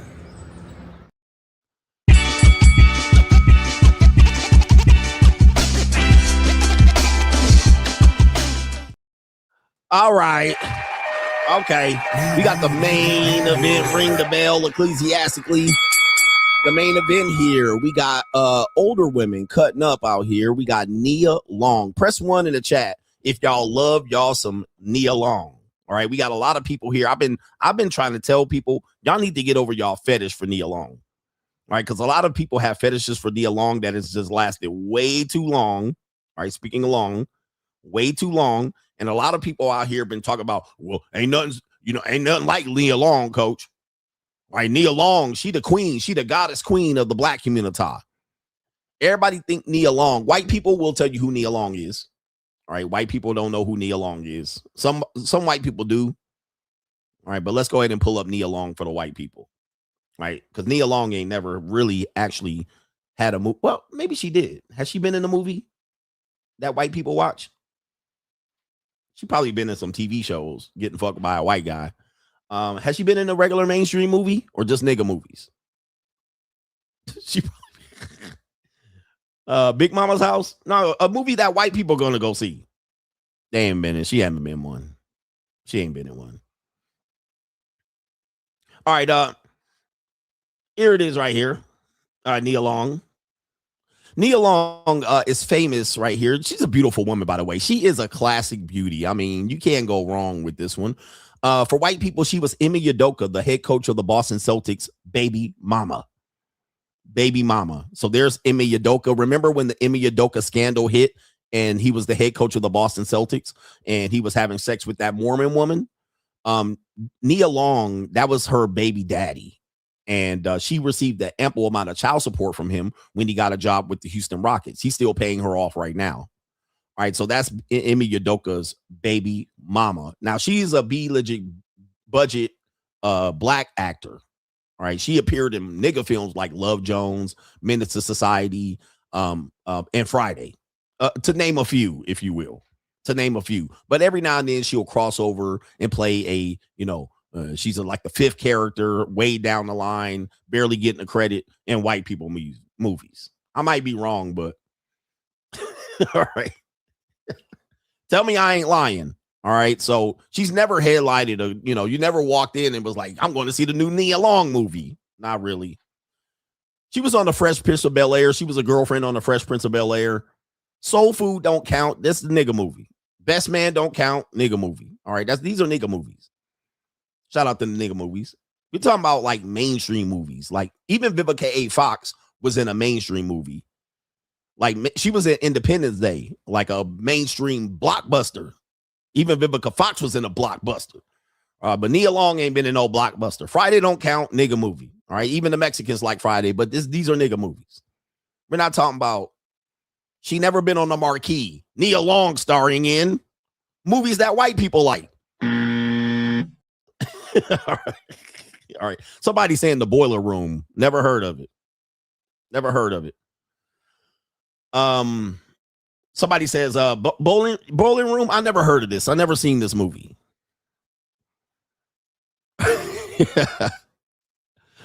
Okay, so what do we got here? Boys in the Hood, nigga movie, man. These are Negro movies. Like what white people was like, I can't wait till Boys in the Hood comes in when they shoot up some cousins and talk about Crips and Bloods. No white people was doing that. Now white people end up seeing it. They end up seeing it reluctantly and shit. Like, all right, we're gonna go through this shit. They probably didn't understand half the words they were talking about in there. They couldn't even relate. Like, what's going on? South Central LA? They were like, we'll go see it. People talking about it and shit. They was sitting in the movie theater like, oh, man, what is going on in here? Why is he punching the air? Why are there helicopters and ghetto birds flying over? Why is he not running in the zigzag? He's running straight. Ricky! Nobody was watching that shit. White people ain't watching that shit. All right. So anyway, shout out to Nia Long. Appreciate y'all for being here. We got Nia Long in here. She is known for her best role. Her best role can be summed up as the role in Friday. So we'll go ahead and pull that up. Friday, Ice Cube. She also was in Boys in the Hood. So there's an extensive history with them working together, if you will. And she made a name of herself with this role. Okay, this role right here. Now, everybody forever remembers this right here, because this was kind of one of the first times y'all seen a woman in a sports bra. Let's be honest. This was like 1998, 97. Women did. Now, I did because I worked at college and college sports. So I saw women in sports bras all the time. But back in the day, women didn't run around in sports bras. All right, sports bras, wearing a sports bra was very, very, what do you call it? 9-5. Okay, wearing a sports bra was not a popular thing to see women do. This was certainly what I would call taboo. But she's doing it, and everybody kind of fell in love with her, right? Wow. And she looks like a minor, right? Let's be honest. She doesn't look tall. She looks like a minor in a sports bra. So there you see her right there. She's got the booty shorts, the running shorts out here, and she's forever known as this. So what I'm saying is a lot of people remember her as this. She will never really outlive this. I would actually hope that she actually tries to kind of do a newer version of this. But yeah, her running around in this sports bra made people fall in love with her. All right. And forever we see Nia Long as this. She's forever preserved in our memory as this woman right here. Okay. So she can do no wrong. With that being said, Nia Long is now 55 years old. She's no longer that one woman in Friday anymore. All right. So that was what, 40 years ago, 30 years ago. So she was doing that in her early 20s. But of course, we're metaphiles if we even suggest that we're lustful of a woman in her early 20s, right? We're metaphiles. So let's go ahead and show you what Nia Long looks like in the last few years. She still looks good. Nia Long still got it. I'm going to say that. No shitting on Nia Long today. But there she is right here with all kind of glammed up. Still kind of tightly packed, but, she's developed her woman body right here. She has at least one child. There she is right there. She does look good. Yep, she does look good. She's well put together. She got a little jawline right here. She's not fat. Little turkey neck in there, but she can work on that. Little bow tie. She looks good. Natural beauty, man. Natural beauty. You cannot say that she's ugly at all. But I think the idea that I would go after a Nia Long needs to be put to rest. Because that's what people will say. Well, there's some good-looking older women. Nia Long. All right. I mean, she's good-looking, but come on. That's you guys fetishizing your mama at this particular point. Y'all fetishizing your mama. She's 55 years old. Not only that, she's the baby daddy of an NBA basketball coach. She's the baby mama of an NBA basketball coach. She's definitely been in relationships. And she also said that she was out here when she was a teenager in these streets. Let us not fail to remind you of this. This woman said when she was in her teens, she hung out with the drug dealers, the gang bangers, and so forth and so on. So let me go ahead and see if I can pull that clip. Let me see if I can pull the clip. She said, I think she was interviewing Jeezy.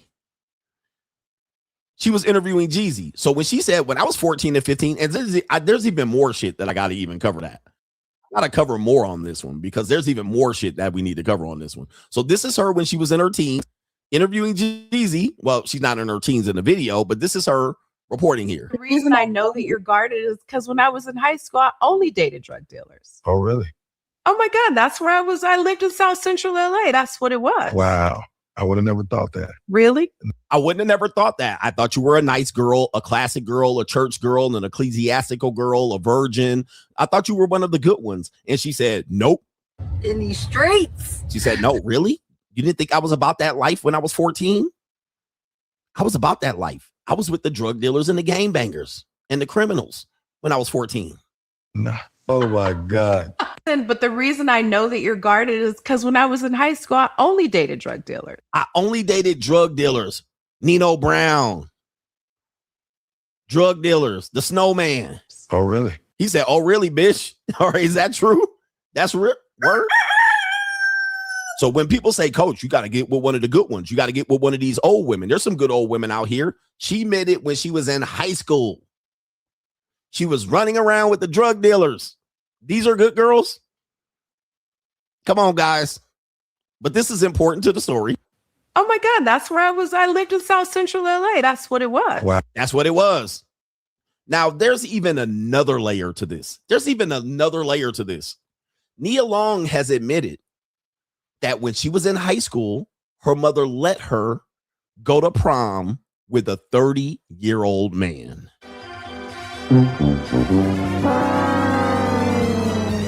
Yes.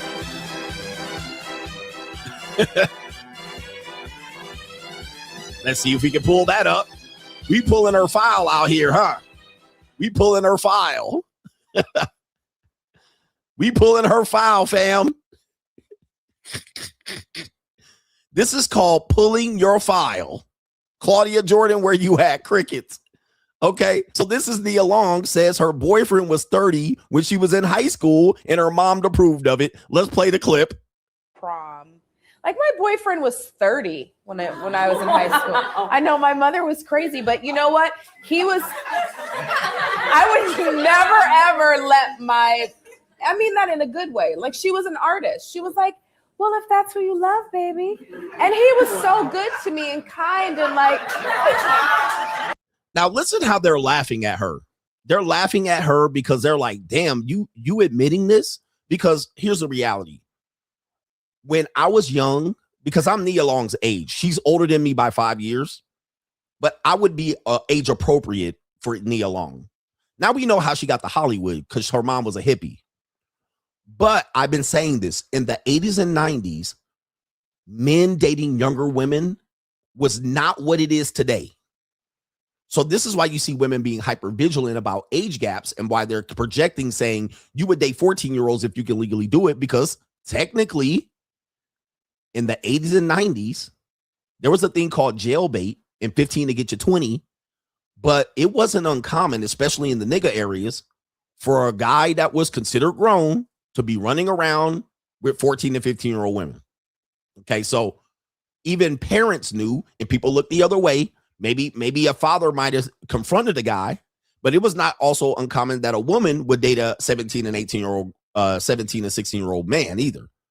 All right, in this time, because there wasn't this hyper vigilance to call people out as pedophile and predators, but it was common. There were dudes that hung out at the football game and they were grown, gangbangers and drug dealers and hustlers, and they were grown and they was fucking running through the freshmen and the sophomores and the juniors. All right, there were women that were juniors that dated college boys and they went to college parties. So it was common, even though even R. Kelly was doing this in Chicago. He hang out at the McDonald's when school got out and he was just picking them.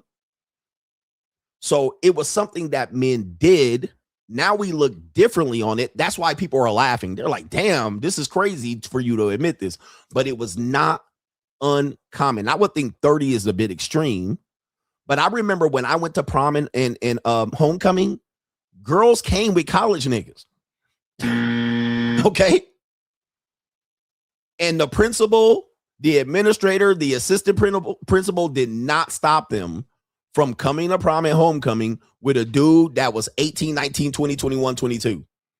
Tell me I'm not lying. So we live in a different era of where we accept it. This is why women are sensitive and project on you that you would date younger women, because men did it. But I remember going to high school and homecoming and prom, and girls came with dudes that were not in high school. Right.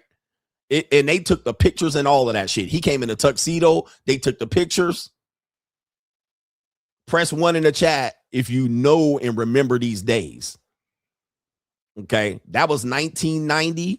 For me, that was 89, because I started high school in 89. I graduated in 93. All right. And definitely after that, when I was in college, dudes was dating high school girls. I mean, they got shamed for it a little bit. All right, but it was like, oh, you dating that girl from high school. Well, you were like, well, I was in high school with her last year. All right. So people kind of made a pass for it. And then as we got to like junior year in college, we probably didn't do it as much. But there were, dude, I remember when I was recruiting basketball at college, there was a girl I was recruiting that was a high school player that played at Crossroads High School. If you're smart and you know basketball and you're not a casual from the early 2000s, what famous basketball player from the NBA went to Crossroads High School? All right, what famous basketball player went to Crossroads High School back in the day? Let's see if y'all got it. This was the late 90s, 2000s. Yes, that's who it is. So I don't want to name names, but my brother got it. So what happened was we were recruiting this high school player, and this particular player was already at UCLA and already going to get drafted in the NBA. That person said, oh, my boyfriend is that person. And she was a high school senior, right?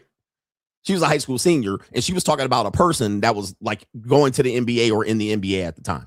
Now, I'm not trying to name his name to get him in trouble, but they went to high school together. So they were in high school together, but he had moved on and developed, you know, he was a freshman and moved on to the NBA. So he was still young. He was still relatively young, but he was like only 18 or 19 himself, 19 or 20 himself. But she was coming in claiming that that was her boyfriend. Now, we all said she was capping, right? We was like, you lying. Or we probably said you're one of many girlfriends, right? So that's what we're talking about, to where people wouldn't automatically assume he's a pedophile and he's violating.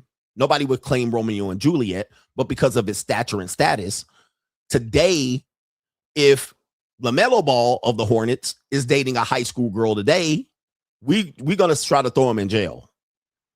You see what I mean? We would throw him in jail. We would say we need to call the police. That's what I'm talking about. That's how it changed for the last 30 years.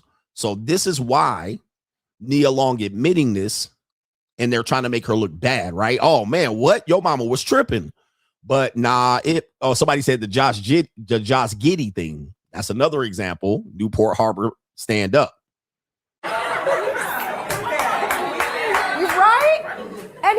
And he did it the right way. He went to her. He was from Oman. He went to her and he said, I love your daughter and I want to date your daughter. And he asked permission. Look at your face. You're like, that ain't happening with my baby. Yeah, that ain't happening with my baby. This is interesting, right? And certainly if you grew up in any project in New York City, very common. Very common. Even with the rappers and these guys, very common for these rappers to come back and deal with teenagers, for sure. Let's continue. But you know what he taught me? Because he owned a hair salon. He taught me how to do my own hair and makeup. Really? So I got that. That's important. So you never know what kind of trailer you're going to walk up into. I was like, okay, I could cut, glue, sew, whatever I need to do, I got it. He taught me how to make money and manage money. All right, so she's naming all the pluses. We don't need to hear much more of this, but this proves my case of what I'm talking about here. So as I'm saying, a lot of women are hyper vigilant about men dating younger women, but at the same time, what you're going to find out is that they dated older men when they were younger.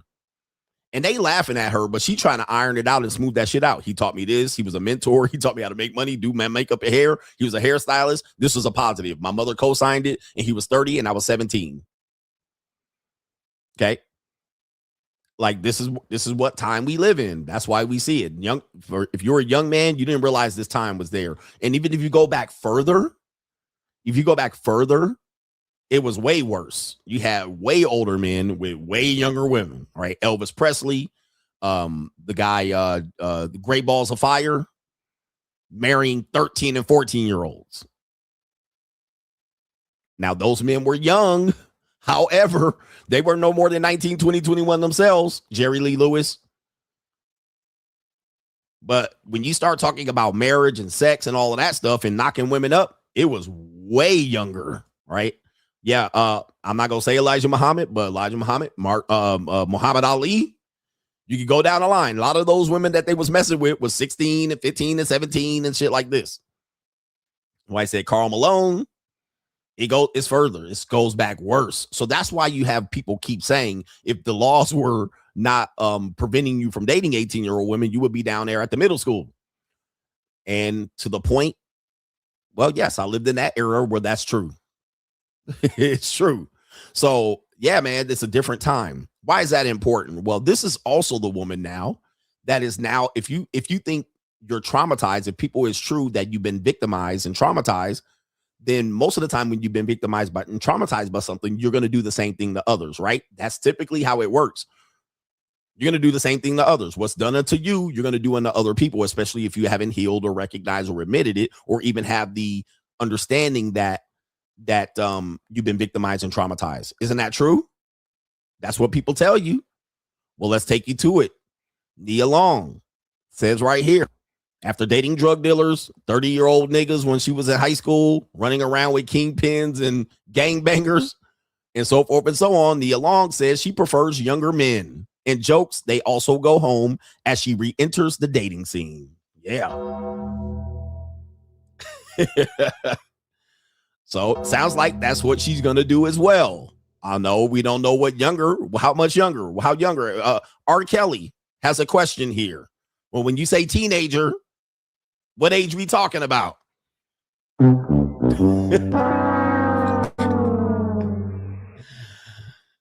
right, so how much younger are we talking about here in my R. Kelly voice? When you say teenager, what age is that? Because 18 and 19 is legal. All right. And also R. Kelly said, do you have your passport? Did you get your shots? All right, but that's neither here either. All right, neither here nor there. Let's continue here. It says right here, Nia Long is opening up about her dating life with refreshing honesty, revealing she's stepping back into the scene and slapping back with a clear sense of what she wants. Interesting. So when CGA does it, metaphile, I'm causing damage and trauma to these women, I'm buying them this and that, they're my daughter's age, don't you feel bad if? So she's stepping back to the scene with a clear sense of what she wants. That's what I'm doing. In a new interview with Playboy, the actress shared, well, I'm not as exciting as the rap songs claim. I'm not as exciting as the rap songs claim. I am starting to date. That's how hot it's about to get. I do like younger, though, and they also go home. I like younger.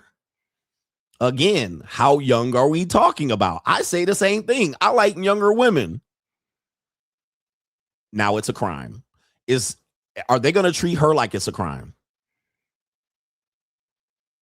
Or are they going to say, well, age appropriate? But what? Let's see if she clears it up. It says the candid remarks comes years after a highly publicized split from her long-term partner, Emmy Udoka, in 2022. The former couple, who began dating in 2010, share a son, ended their relationship following a cheating scandal that made national headlines. Now she appears focused on enjoying dating on her terms. Sounds interesting. That's exactly what I'm doing. Embracing independence. That's exactly what I'm doing. While teasing a playful new chapter. That's exactly what I'm doing.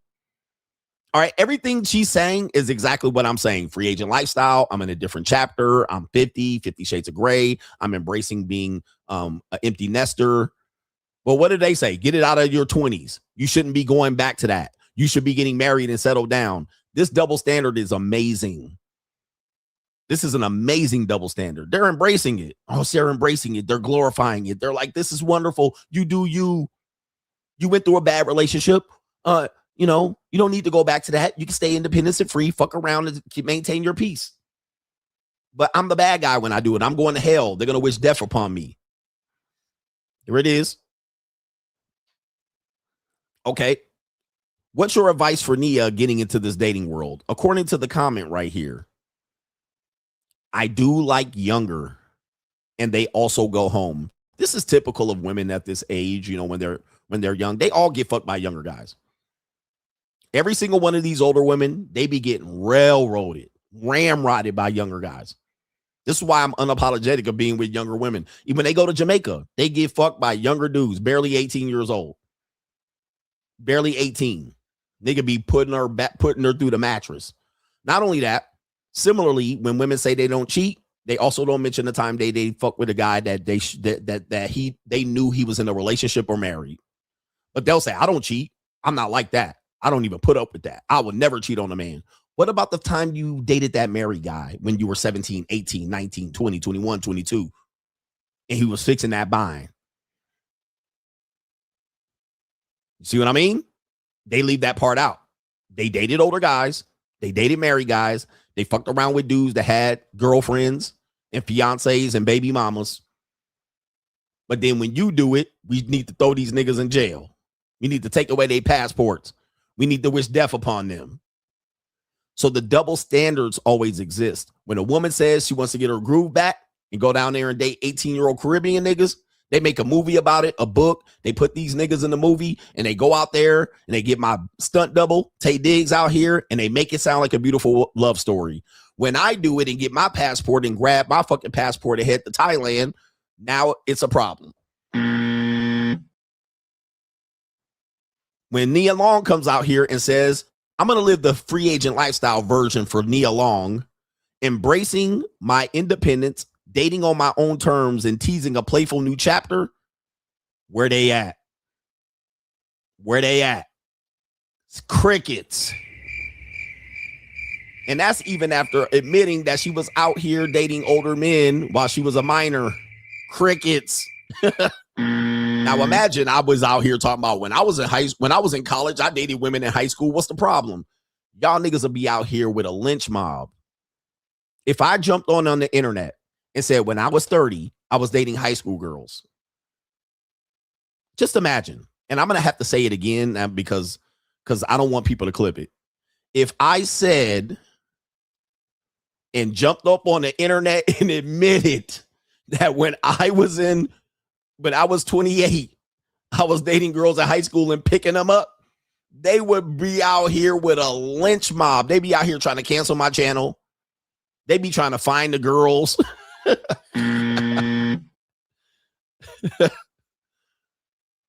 It will be unbelievable the amount of pressure y'all will be having on me. Why? And this is why. Because even though women volunteer, even though women choose to do this, they're always seen as sex happens to them. When men do it, we force the sex. All right. And even men participate in this level of thinking, which I think it's very, very Neanderthalish to continue to do this. But no matter what the woman's age is, sex happens to them. They submit, they relented to it. Something happened. You tricked them, you finessed them out of it. Whereas it's never a choice. Even if it was a choice, they're going to say, well, I was young, Cassie. I was young. He was that much older. So it was a mismatch. There was a power dynamic. They were victimized by doing it. Even if you talk about what happens in the dating scene, it is seen that the woman didn't intend to have sex with you until you did performative acts, ran game, paid for dinners, paid up front. You did a performative act, and then she was like, okay, I'll relent. So that's how we see sex. And I'm trying to change the narrative and say, no, women make choices. Even when they're young, they make choices. They make choices out of ignorant, but it's still a choice. It's still a choice. The man shouldn't have done it, but she still chose. So what men have to understand is even in their own ego, even if a woman does do something and you did less, you did more, you did performative acts, you ran game, you had a mouthpiece. At most chance, she chose to participate. So that later on, she can't say, hey, looking back at this, reflecting on it, looking years later, looking at it from a different lens, I was victimized. Whereas you then look at it and say, hey, you chose to do it, but initially you said you caused her to do it. But now you're changing it saying she chose to do it. So you have to look at it from this perspective. If you don't, women will continue to be allowed to change the narrative and remove consent after the fact. Whereas I say all women choose to have sex with me as opposed to me making her do it or doing something performative to make her do it. She's choosing to engage in this fully and aware, not based on what I did, but based on what she wanted to do. And then you will change the narrative to when they come back with false allegations or they try to make it seem like, you misled her or mistreated her or had coercive acts, or the money was a part of it. This money made her do it. No, it didn't. She wanted to do it, and I gave her an incentive to get the fuck out of here. All right, why don't you leave and pack up and go home and put some gas in your tank and get your nails done? That's a result of her volunteering, not me putting that on the table and her forced to do it. I'm trying to change the narrative, but men won't let me change the narrative. It's mostly men, but then y'all complain when these women come back 10 or 20 years later and play the victim. I'm like, would you let me lead? Would you let me open up your mind a little bit to let you know they're choosing to do this? They're picking you. They're choosing to have sex with you as opposed to you're doing something incredible to make them do it. Because the double standards are going to exist. As long as they continue to do this and then move the goalposts, you're going to then see that the double standards are going to last. Now that she's older, she can date younger women. And now you're older, you can't date younger women. Then you're going to see the hypocrisy. Then you're going to complain about the hypocrisy until you let me lead y'all to the promised land. Do me a favor. Hit the like button on this one. Now we're going to wait to see evidence of her said dating younger men. Then people are going to say, well, she meant 32. But all women, when they're single and married, they get fucked by younger dudes. Even women that you go on a date with. You go on a date with an older woman. She's 35, 40, 45, 50. If she's on a dating app, she getting tossed by a younger dude at least once. Some women admit to it and cop to it. Some women don't. They'll act like, nah, he was too young. He's like my son age. I can't see myself doing it. Some women never know. They'll act like they don't know. I didn't ask his age, but you knew he was 22. And you was getting murked in that bed. You was getting pounded in the mattress. And then she goes on a date ecclesiastically with you and wanting you to do performative acts like pull out chairs and open doors and pay for tabs and shit like this. And the other dude did no performative acts. Now it's none of my business, but they'll never let you admit it. Now, if you jumped on a dating app trying to look predatorily for 22-year-old women to fuck, all right, they would have your ass in the jail cell, calling you all kind of pedophiles and shit, calling you Epstein.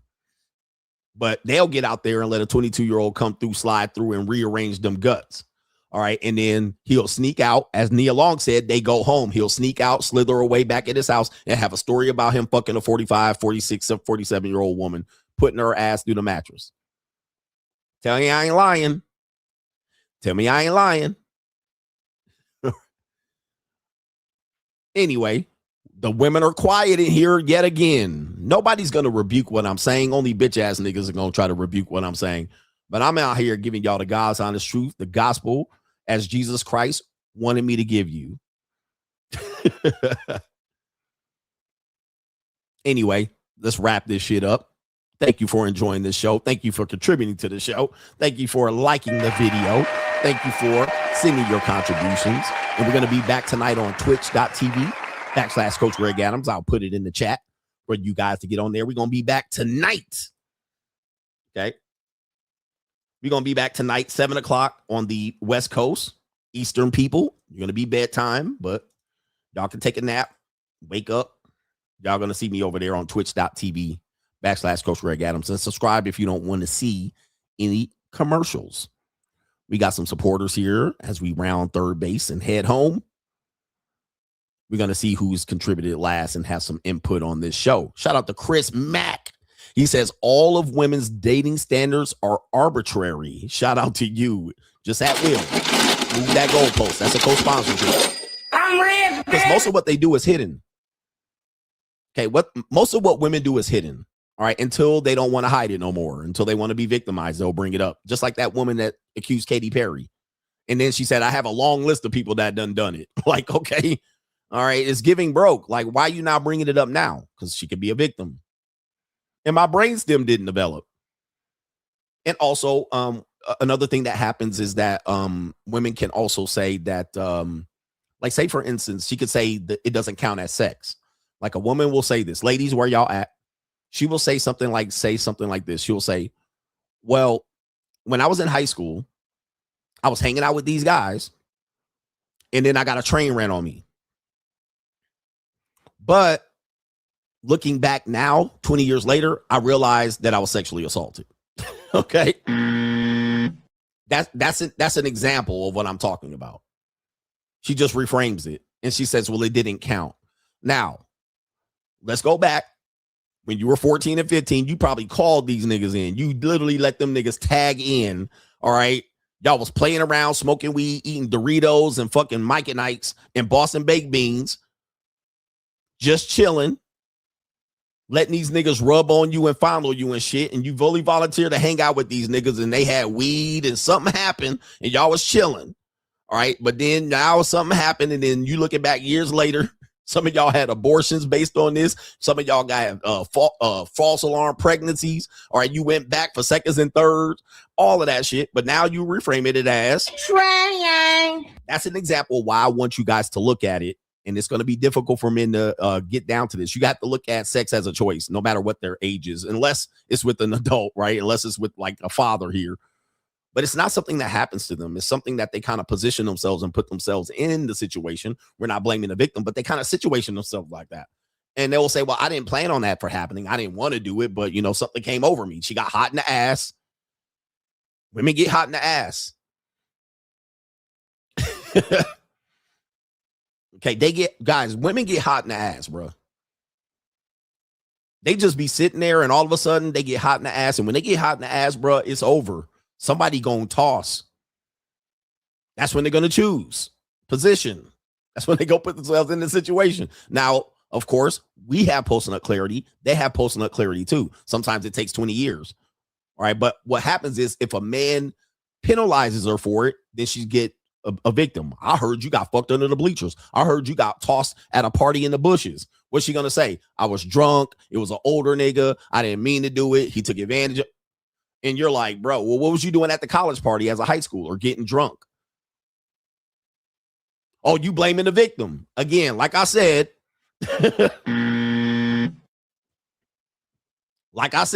when people start yielding that weapon against them and more or less penalizing them for participating in these acts. I was blacked out. I don't remember what happened. I was tipsy. Shit like this. Oh, I realized they was assaulting me. In many cases it is, but I don't know, man. I ain't letting no niggas tag team champion my ass, boss. Not even in jail. Somebody getting bit somewhere they don't need to get bit. There ain't no niggas gonna tag in on me. All right. I'm a shit on somebody or something. Hey, yo, chill, son. Hey, yo. I'm a dookie in the room. Something gonna happen, nigga. I'm a diarrhea shit. And some nasty nigga gonna want it, but hey, I'm gonna throw up. I'm gonna do something, nigga. I'm gonna claw, grab, scratch, something. I ain't just gonna. Hey, yo, chill, son. All right. Hey, yo. Somebody gonna get, it's gonna smell like dookie in the room if somebody come in here try to tag team my motherfucker. Pause. Anyway. Hey, yo, chill, son. Hey, yo. I'm a black eye dot somebody, somebody getting something. All right, but some booty warrior nigga gonna like it. They gonna be like, oh, he dookieing. But anyway, stop. Look. Hey, yo, chill, son. Hey, yo. Some nasty niggas in prison.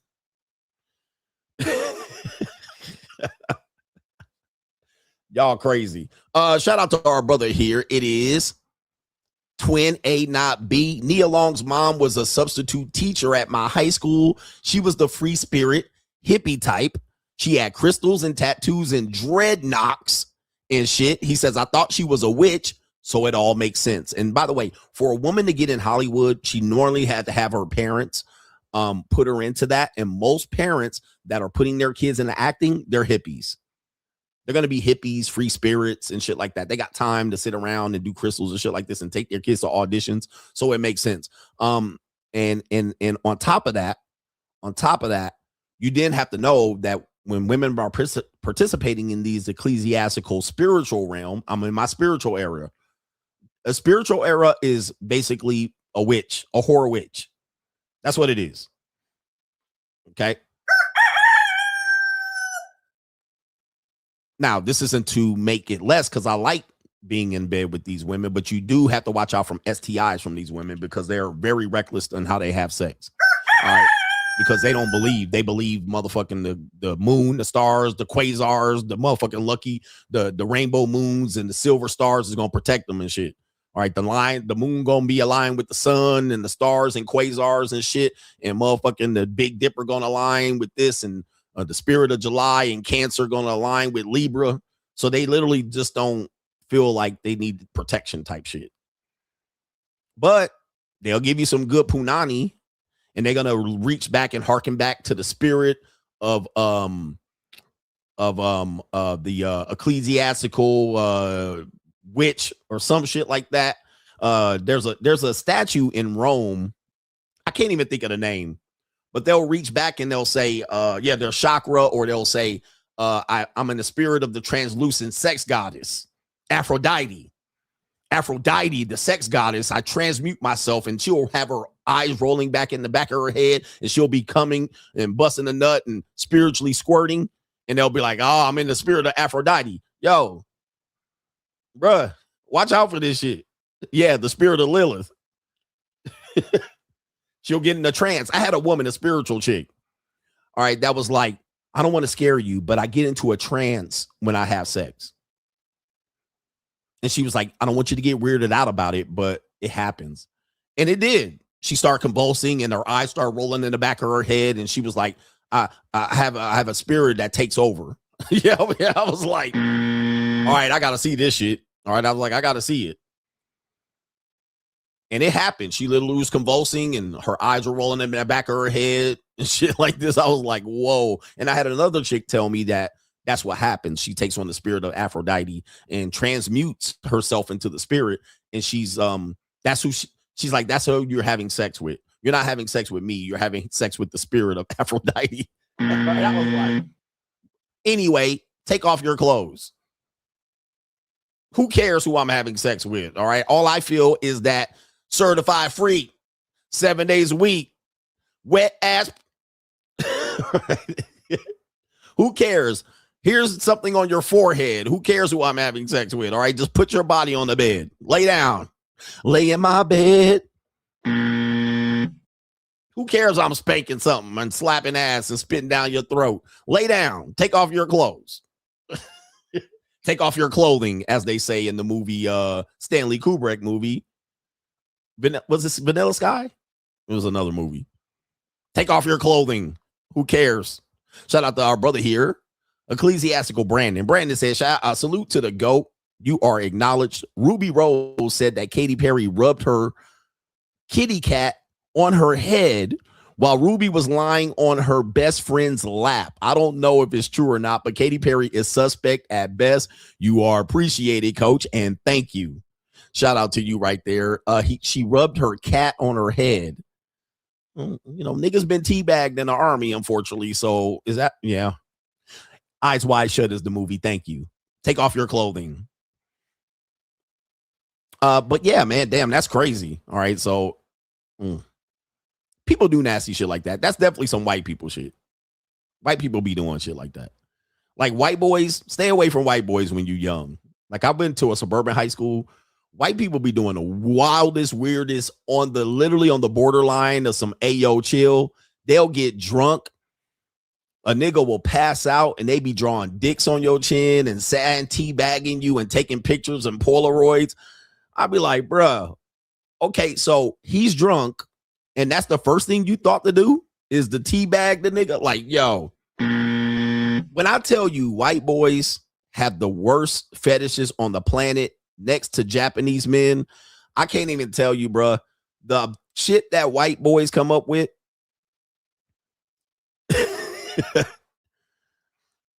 Take a picture of me teabagging this nigga while he's sleeping. Y'all don't want to move him to another bed. Y'all don't want to give him a blanket. Y'all don't want to check his pulse. Like what? Like what are we doing here? Like what?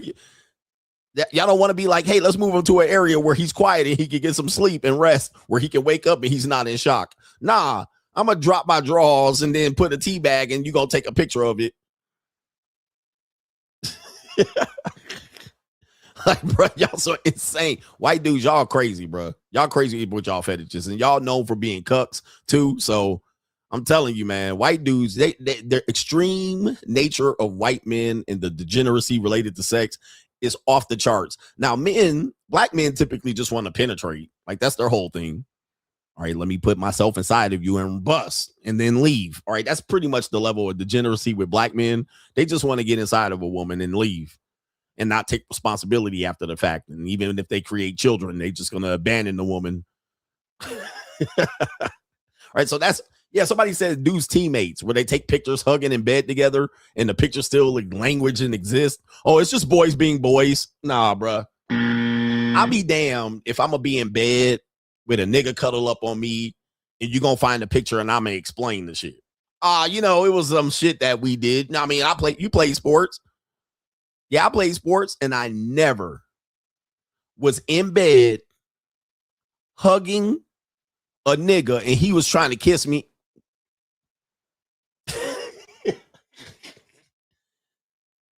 Never. Nigga, I will try to gouge a nigga eyes out for even thinking about doing that. Let me gouge your eyes out. I ain't never, ever got even close to no shit like that. Nope. But Jay McGee says, what up, coach? How much to bring back Reverend X?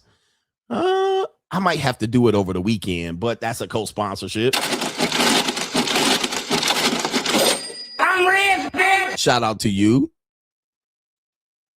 Trinicia says, men like sexual double standards when it's a benefit. I thought men and women were different. He says, it's not fascinating when Greg gets a train ran on him or gets his groove back. Wait a minute.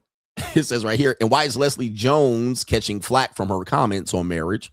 But men can marriage is awful. But when I don't know what that means. Let me see here. Wait a minute. What that mean? Why is she catching flack from her comments about marriage, but men can? Marriage is awful. Oh, I think you're saying men can say marriage is awful, but women can't. Double standard. You're also said it's not fascinating when I get a train ran on him. That ain't never gonna happen. All right, Tranisha. That ain't never gonna happen. Somebody gonna get killed. All right, for sure. Oh, anyway, I was going to bring some shit up, but, you know, I ain't going to say it.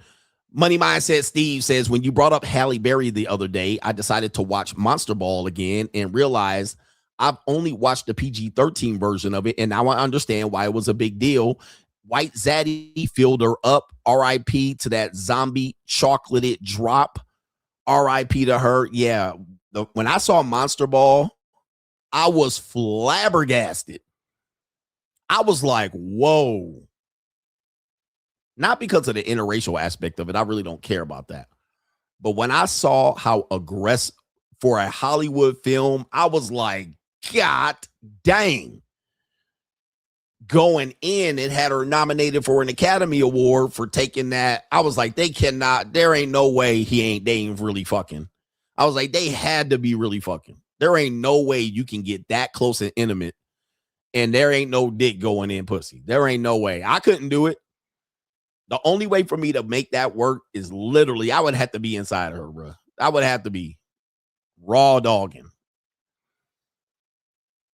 But I was like, dang. I was like, that is crazy, crazy, crazy work.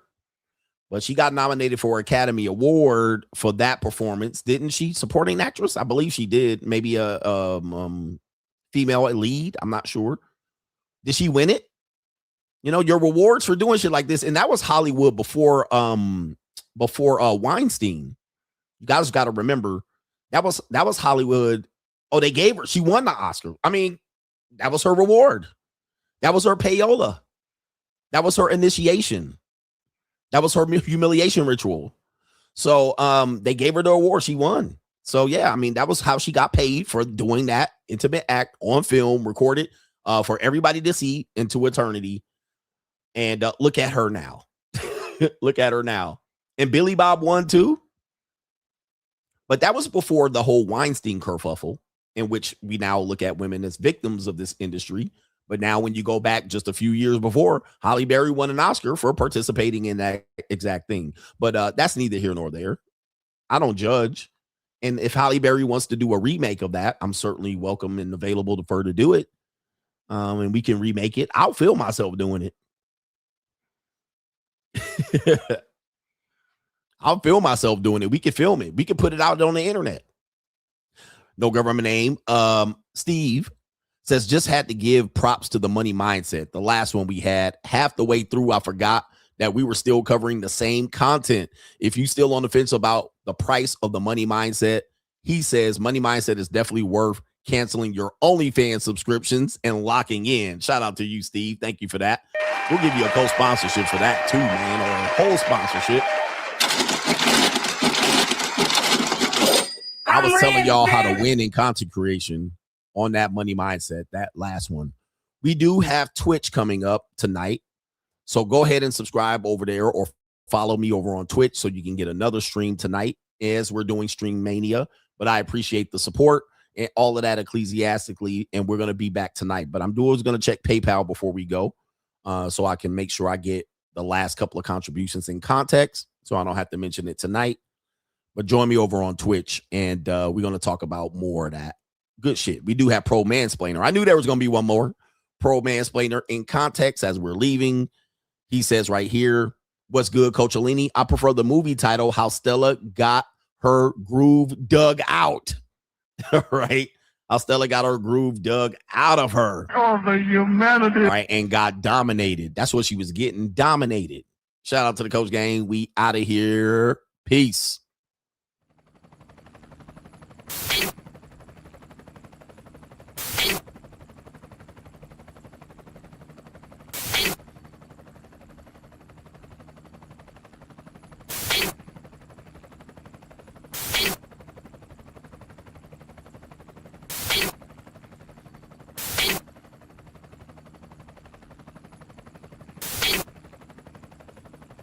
And you're in the Desert Storm bunker with Hollywood CGA.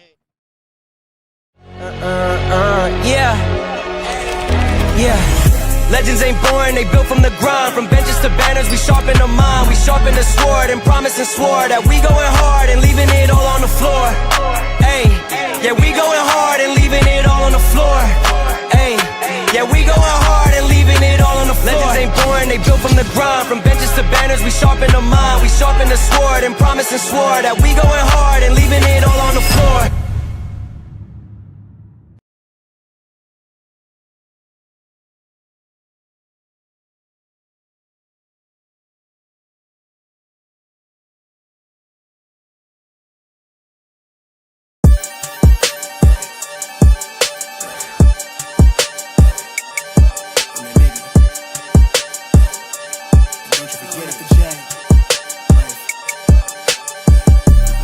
Vibe blowing at the J, got the loud jumping at the pay. Everything I'm on slack. Everything I do is got the Benz jumping at the bay. Vibe blowing at my J, got the loud jumping at the pay. Everything I'm on slack. Everything I do is got the Benz jumping at the bay. Another milestone, look at that. Paper boy, I'm a paper route till I'm 6 down on my back. I'm an old soul like my dad. My old girl's still a fan. And yo girl at the live show, so don't act like I ain't the man. I'm kicking my feet up, get frank like Aretha. I'm calm, but I'm teed up, just flip me a stack. The Rio just doubled up off of the muscle, I stuck to the task. They see me, I'm trouble, I'm bubbling up till it's stuck. And they want me to stay where I'm at. I'm good everywhere that I'm stepping, my presence is crucial. You know that this shit not on trend. On a big wave, I'm controlling the tide. Snake eyes when you rolling the dice. So with the stakes inside, I could never take another nigga advice. They can't reach the sky, I'm aiming up high. Just wanna know what it's like. Y'all know what it's like, I come from outside of this. Out the quicksand, I'm the big man, doing big things. Cop a big change, up a state lines, doing stage dives on cam. It ain't no limit to my vision. Check the temp, I'm on fire with it. Got the bands jumping out the bag, Prosecco on ice. I'm nobody nice, gonna run up a check. Demand my respect, I'm doing the most. I never quit, they want me to quit. I'm good as it come, I'm good as it gets. Vibe blowing at the J, got the loud jumping at the pay. Everything I'm on slack. Everything I do is